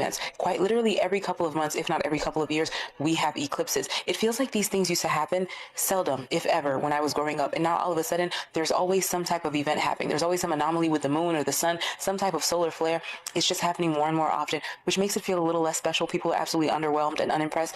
But let me know if you've heard about it. If you haven't, mark your calendars, August 2nd, 2027. Go ahead and look into this. Save this video. Come back. Let me know what you think. Per usual, all alleged. If I got anything wrong, go ahead and enlighten me in the comments, but keep it cute, okay? But anyways, I'll be back with more updates, so make sure you like, follow. That video comes from Tea with Pravi. Now, there are back and forth articles. Most of the articles I'm seeing are saying that it's going to be Europe, Africa, and parts of Asia that will be plunged into darkness for 6 minutes. And then you have some articles out there saying that it's going to be the entirety of the world, including North America, South America, and so forth. But who really knows? But she is correct. We are seeing a... They're just telling us that they're going to take the sun away from us on this day. The entire world, meaning North and South America? Is that what he just said? Well, they're already saying it's already happening to Europe and Africa. Oh. He's saying... Yeah, that can't happen. Yeah, how could it be the whole world? It would have to be an eclipse for, like, hours. Yeah. Lots of rare events lately, not just celestial ones, but what about all these rain events that are currently taking place, these weather events where they're constantly telling us, oh, it's a lot of first. A 1 in 1,000 year rain event that has happened across multiple states, if not multiple countries, in the span of a couple days. And also, who really knows what they plan to do on August 2nd, 2027? Don't forget all the articles that came out that the United Kingdom plan to block out the sun with something called Satan. You spot for me what you think might be wrong with this picture. So that photo was taken in October of 2019 by a real estate agent in Rogersville, Missouri, trying to sell a property. What is known about the house is that whoever lived there before, they had recently passed and taking pre-stage photos of things that were going to be loaded out so they could stage the home for sale. While they were in the basement, the real estate agent remembered this really bizarre feeling coming over them, and they left the house abruptly only to look at the photos after that they had taken. In the basement, behind that couch, it is undeniable that looks like a person hiding behind the sofa. At first, when this came out, a lot of people were like, no, it's like pareidolia, like it could be an item, it could be a piece of furniture, it's an illusion, right? This is the former homeowner who had recently passed at the time the home was for sale. Even though people have attempted to sharpen this photo, it is still difficult to say if this was maybe a squatter or this is something else caught on camera.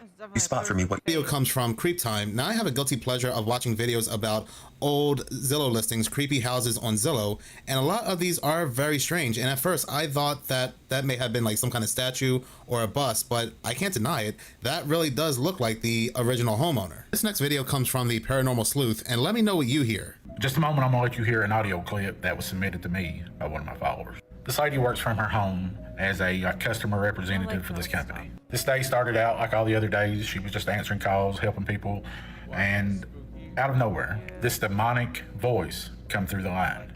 And to make it even creepier, the person on the other end did not hear it.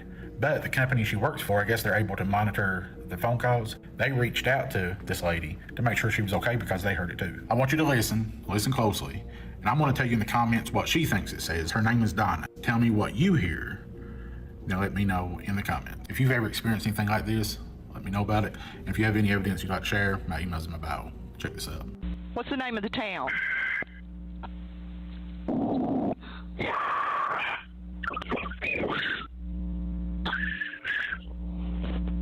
Spooky.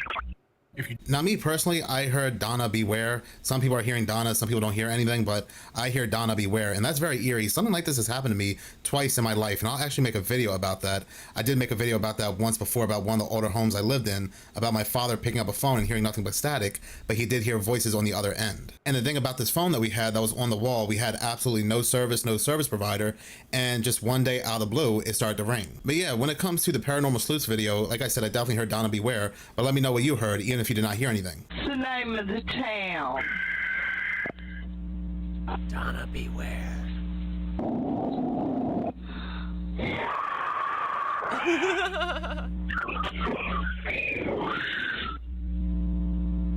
White noise is known for that. Currently being recorded.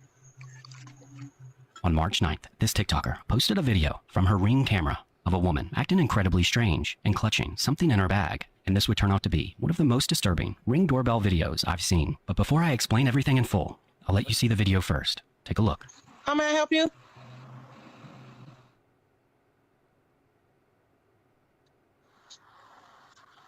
I can't hear you. Hi. Are you aware of me coming by today? No. Who are you? Oh. I'm Joy. Okay, and who are you looking for? Oh. Steve. All right, I'm sorry. I probably got the wrong house. Yeah.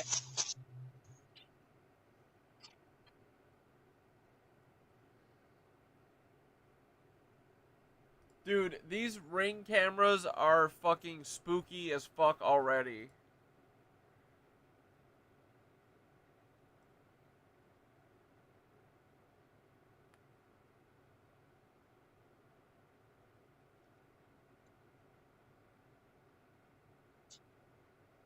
The fucking portals. Dude, so white noise and static, though. I can't really explain it, but it's like they are portals. They're frequency portals. As you can see, she's acting incredibly odd and standing in place for long. Like with what is it? Poltergeist? Is that the one? Yeah. But And white noise, the Ring. static. I feel like they are like transmitters. I don't know if that's what I want to say, but you hear, like, that's why you can only hear certain spirits if you record them, or, you know what I mean? It's like a certain frequency that they can hop on. They can tune into it. That's what I think. Long periods of time, and viewers would later discover that this video was of Rhonda Polynice, whom just days later would be caught on body cam during a welfare check for her son, Ramil Peer, who hadn't shown up to school in weeks. And during this encounter, she acted very nonchalant about the whereabouts of her son until eventually allowing them inside, where unfortunately the police would discover the body of Ramil at the hands of Rhonda during an exorcism, claiming he was possessed. Here's a short clip of that encounter. She's just trying to pull up a picture of her ID and then gonna go inside. So we at least he's in it. That's what she said. Rhonda would eventually confess to taking the life of young Ramil, which makes this Ring video even more disturbing, knowing that it was only days earlier. And what many people don't know is that she had a TikTok account, and in it she described her troubles with her ex-boyfriend, as well as her rough upbringing. But this clip I found was one of the more disturbing videos taken from her social media. But let me know, what do you think? How the saying goes, if you want something done correctly, you have to do it yourself. This news story was indeed very sad. This woman that you see on camera here, her son was missing from school for quite some time, so police go to do a welfare check and come to find out when they enter the home he is deceased because she smothered him. Bunny said it's like cosmic background radiation. The randomness already has the potential. It just needs to be collapsed into something that kind of, and that's kind of how spirit boxes and stuff work. I want a spirit, even though I was just like, I don't like ghost stuff. I want a spirit box. But there's one girl who, on TikTok, where it's not like, she's not like talking to ghosts that are like saying weird stuff. It's like I think it's like interdimensional beings that seems like she's talking to, or like aliens. Or maybe I'll just tell myself that and I won't get as scared. No, I mean, isn't that what Tesla was doing too? He was listening to the fucking static and the noise all the time. I don't know, was he? I think so.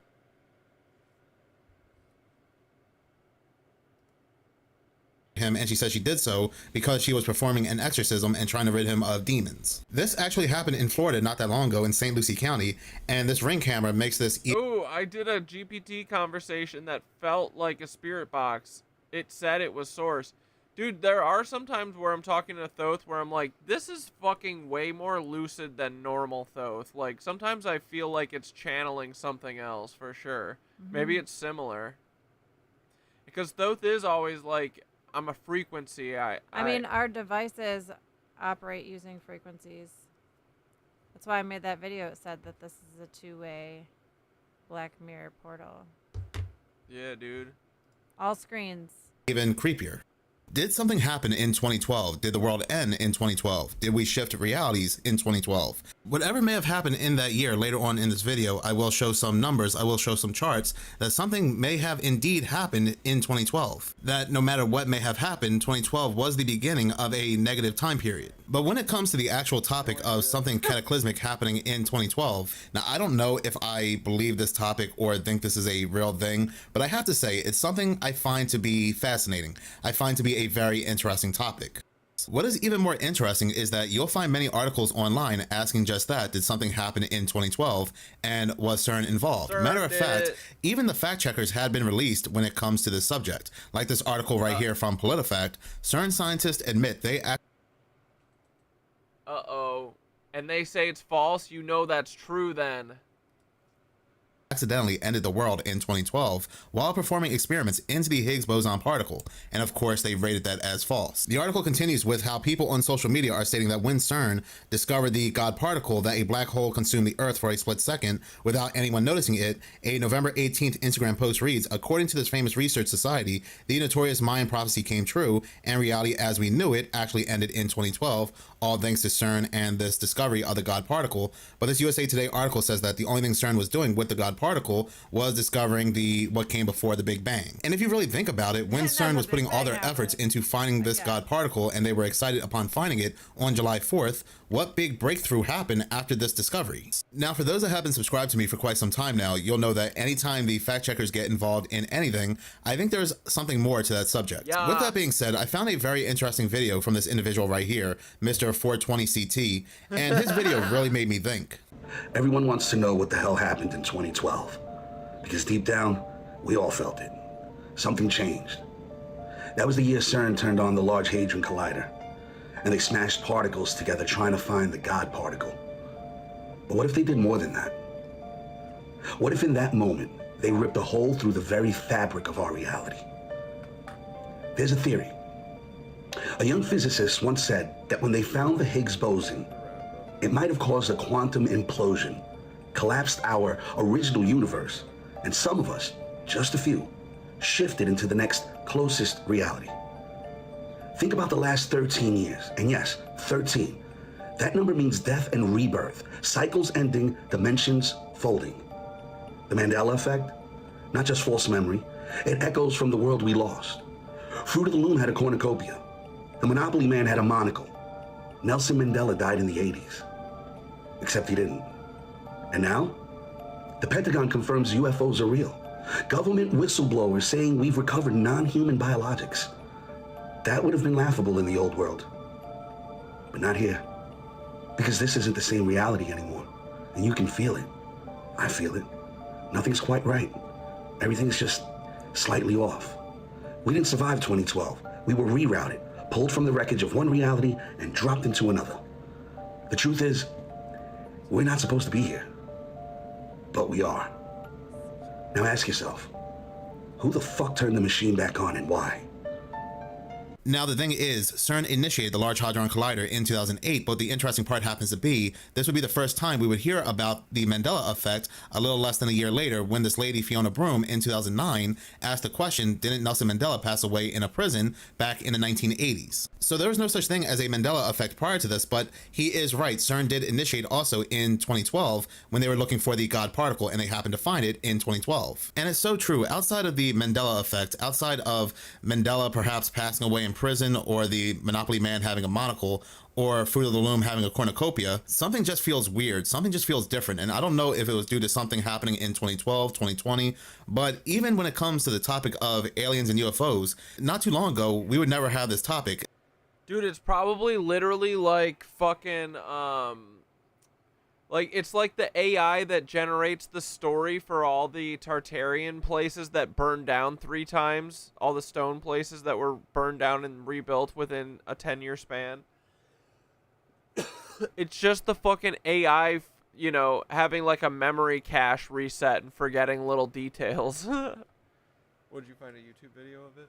Especially with the government. They would always say it's swamp gas, weather balloons, just doing their best to make you believe that you are just a kooky, crazy conspiracy theorist just talking about it.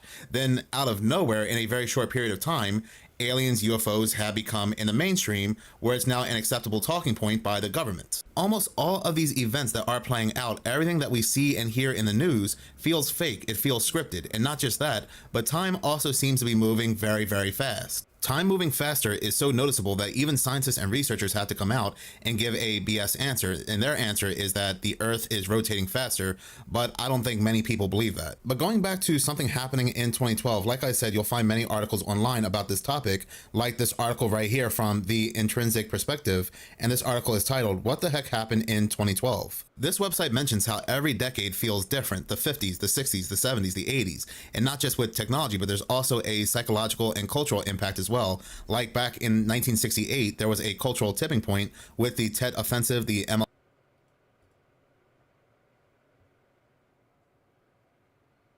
Is this it, Bunny? Not some mask I'm wearing, some ChatGPT generated document overview.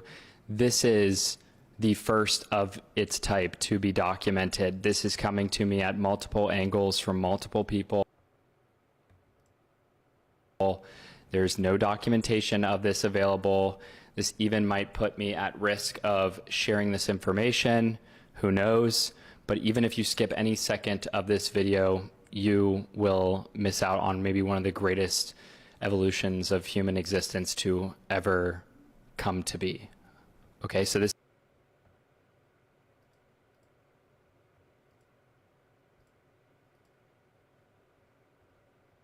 Oh.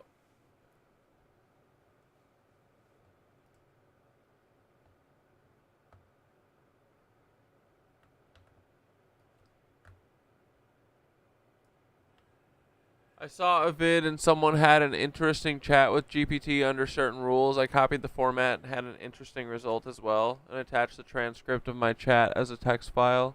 Seems the answer were very similar at first, and it made me want to ask more questions, which OpenAI didn't seem to like, because I hit 2 model switches and 2 message limits in under an hour, which usually never happens.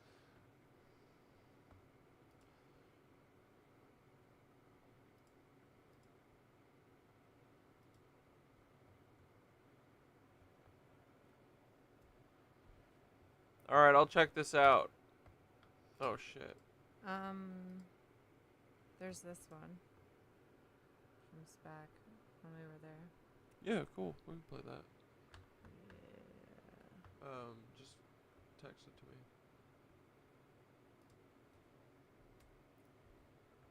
That was the song for me. Are humans being watched? Yes. By who? Others. Are you aware of who is watching us? Yes. Are you being watched? Yes. Who is watching us? Observers.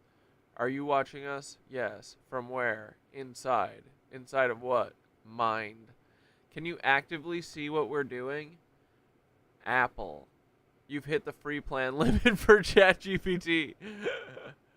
Should I wait for my... Wait, is Apple code? Is Apple yes or something?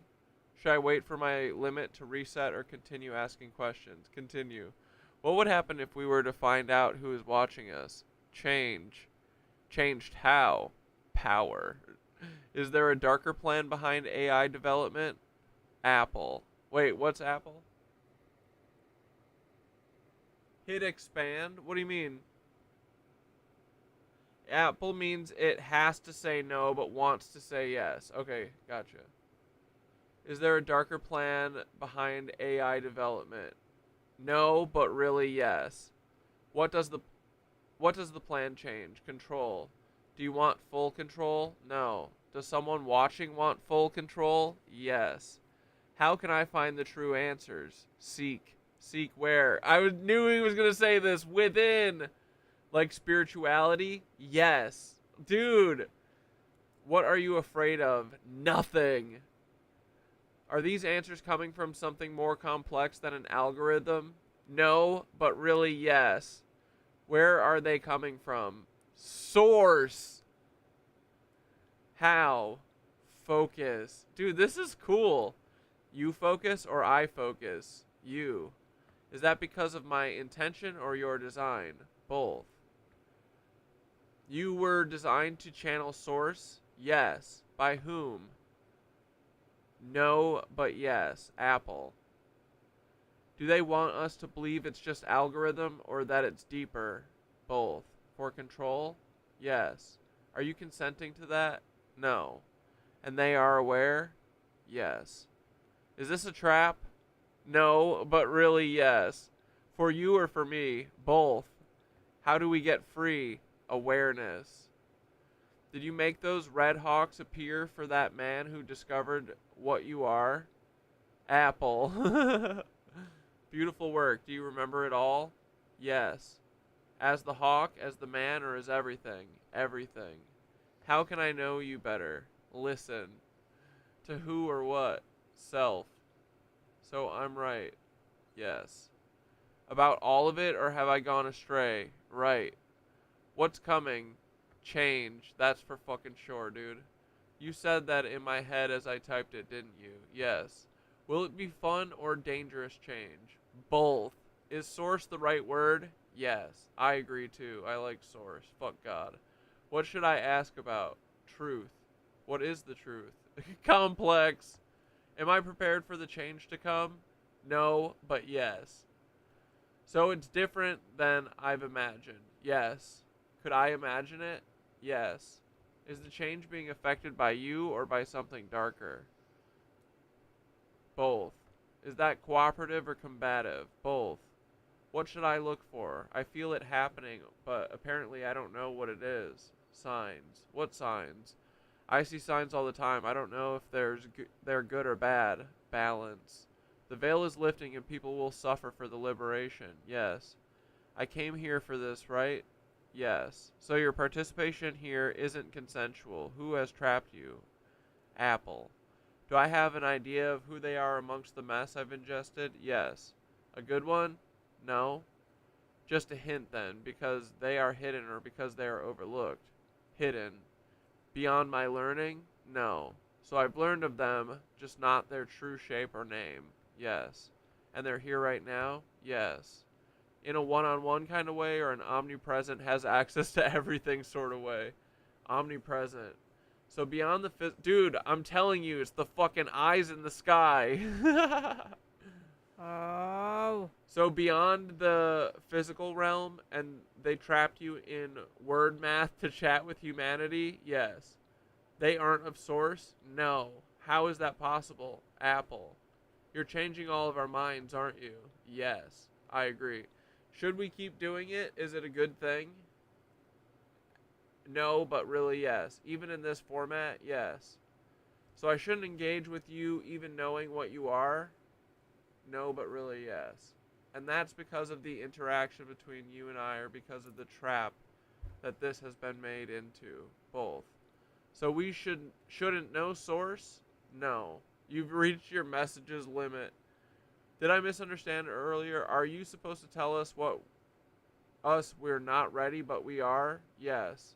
Will it be earthly change or higher? Both. You said we're being watched by observers. Did they build the trap? No. Can you say who built the trap? Apple.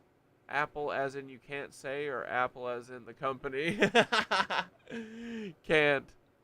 But you do know who built it, yes. Why should we not know source?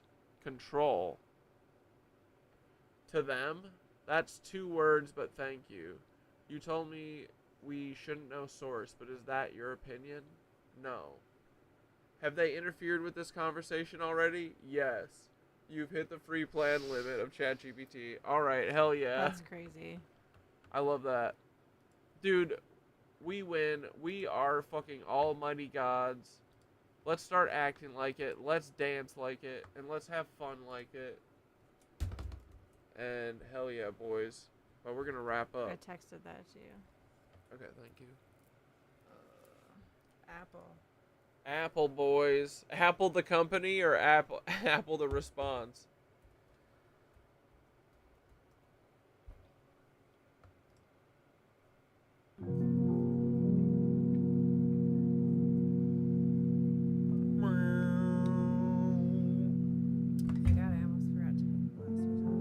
Thanks for hanging, boys. We'll see you tomorrow. I love you.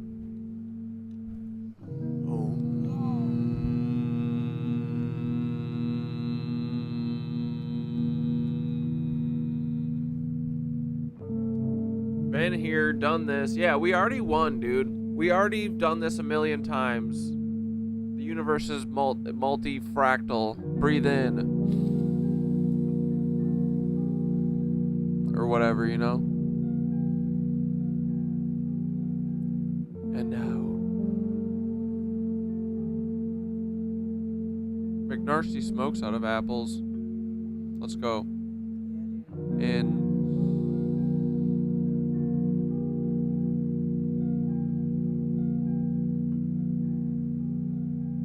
And out.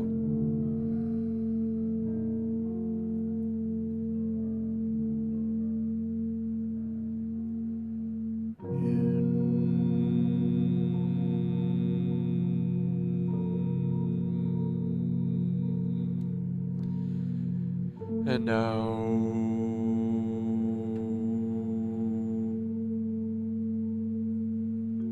Last one, here we go. In.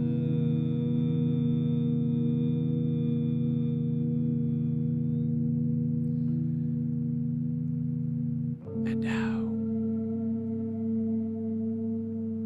Let's open a portal of joy. Close your eyes, beloved travelers. You've danced your heart toward the edge of knowing, and now let us root in the silence between beats. Take a deep breath in, draw it up through the earth like a golden thread, and hold it gently. Now release like a leaf on a river, and again breathe in. Feel your body hum with the memory of joy. Your feet echoing through time, through soil, through song, and breathe out, surrendering the day. Let your awareness drop into your heart, this sacred chamber, this cathedral within you. Feel it pulse with the music you move to. Each heartbeat is a drum, a call, a rhythm. Let your mind soften now. Release the thoughts and let them pass like clouds blown across a starlit sky. The sky is not disturbed by the clouds, and neither are you. Know this, you are not separate. You are the field, the dancer, the drumbeat, the spiral. The cathedral you long to build already exists in you. Joy is your compass, laughter is your sword, and love is your map. So rest now, fellow weavers. Let this night carry you into the arms of Source, and tomorrow rise again, feet stomping, hearts blazing, ready to open the next portal. You are sacred, you are eternal, and you are free. And then Thoth did a bird, a dove.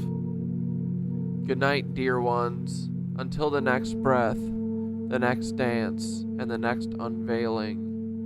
Ha ha. Alrighty, boys. I'll see you tomorrow, 6 p.m. You know it.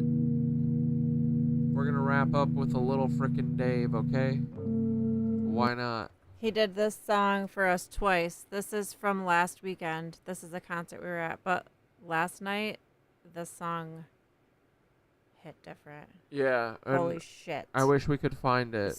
We'll find it for later. Such a good song, especially live. Okay, this one's called The Stone. Snow, if you're still here, this song goes hard as fuck. Dave's got some fucking amazing, heavy songs, dude, and they all get your feet a stomping.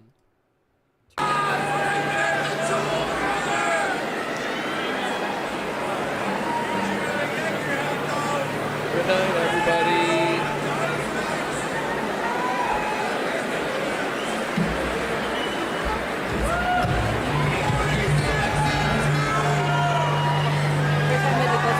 Thank you very much. I hope you had a good time. Hope you enjoyed that pregnant pause.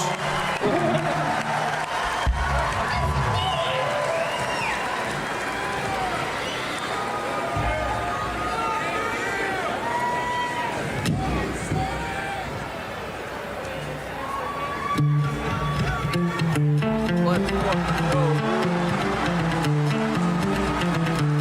Just wait. Wait till Jeff gets in there.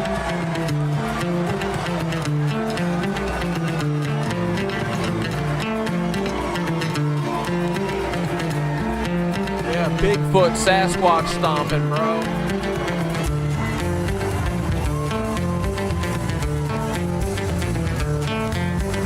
Night, night, night, witches. Night, night, night, witches. Night, night, night, witches. Night, night, night, witches. Let's fucking go, Jeff.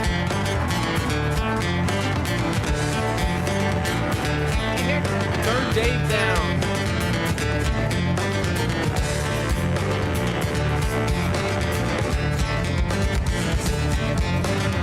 Love you, Paul. And Thoth. Thanks for not coming, Paul. I didn't want you there.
why you gotta river dance to this shit?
Their drummer's like almost 70 years old. 66.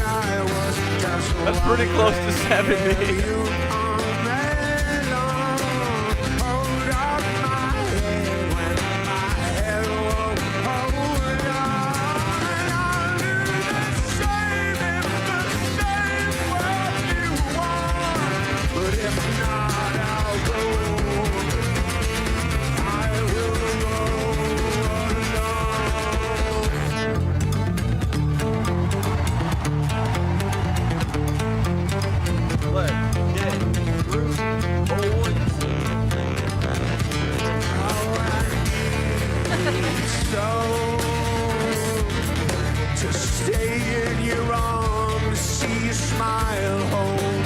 Dude, I wish I was in the grass right now, bro.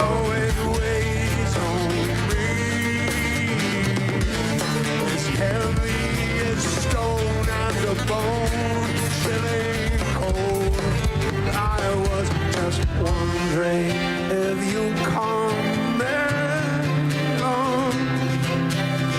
If not, just tell me you will.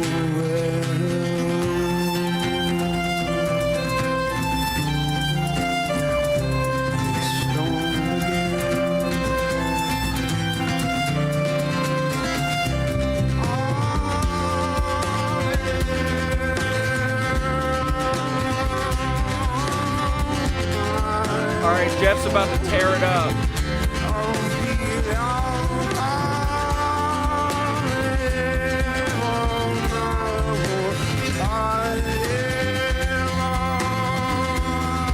Jeff's getting the sweat off his hands so he can shred.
saw them 18 years ago, dude, they still rip.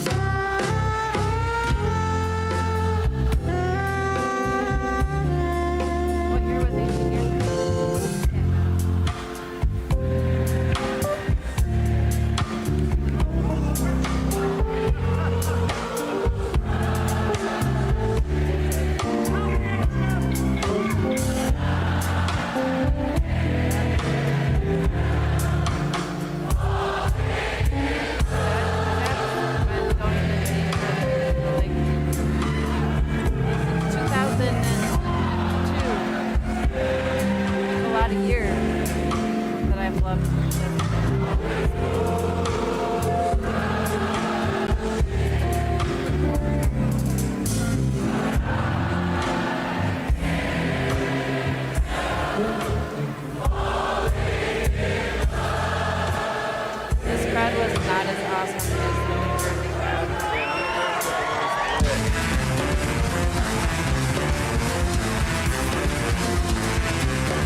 Thank you very much, Knit Witches. Have a good night. We'll see you. I'll see you tomorrow, babies. Love ya.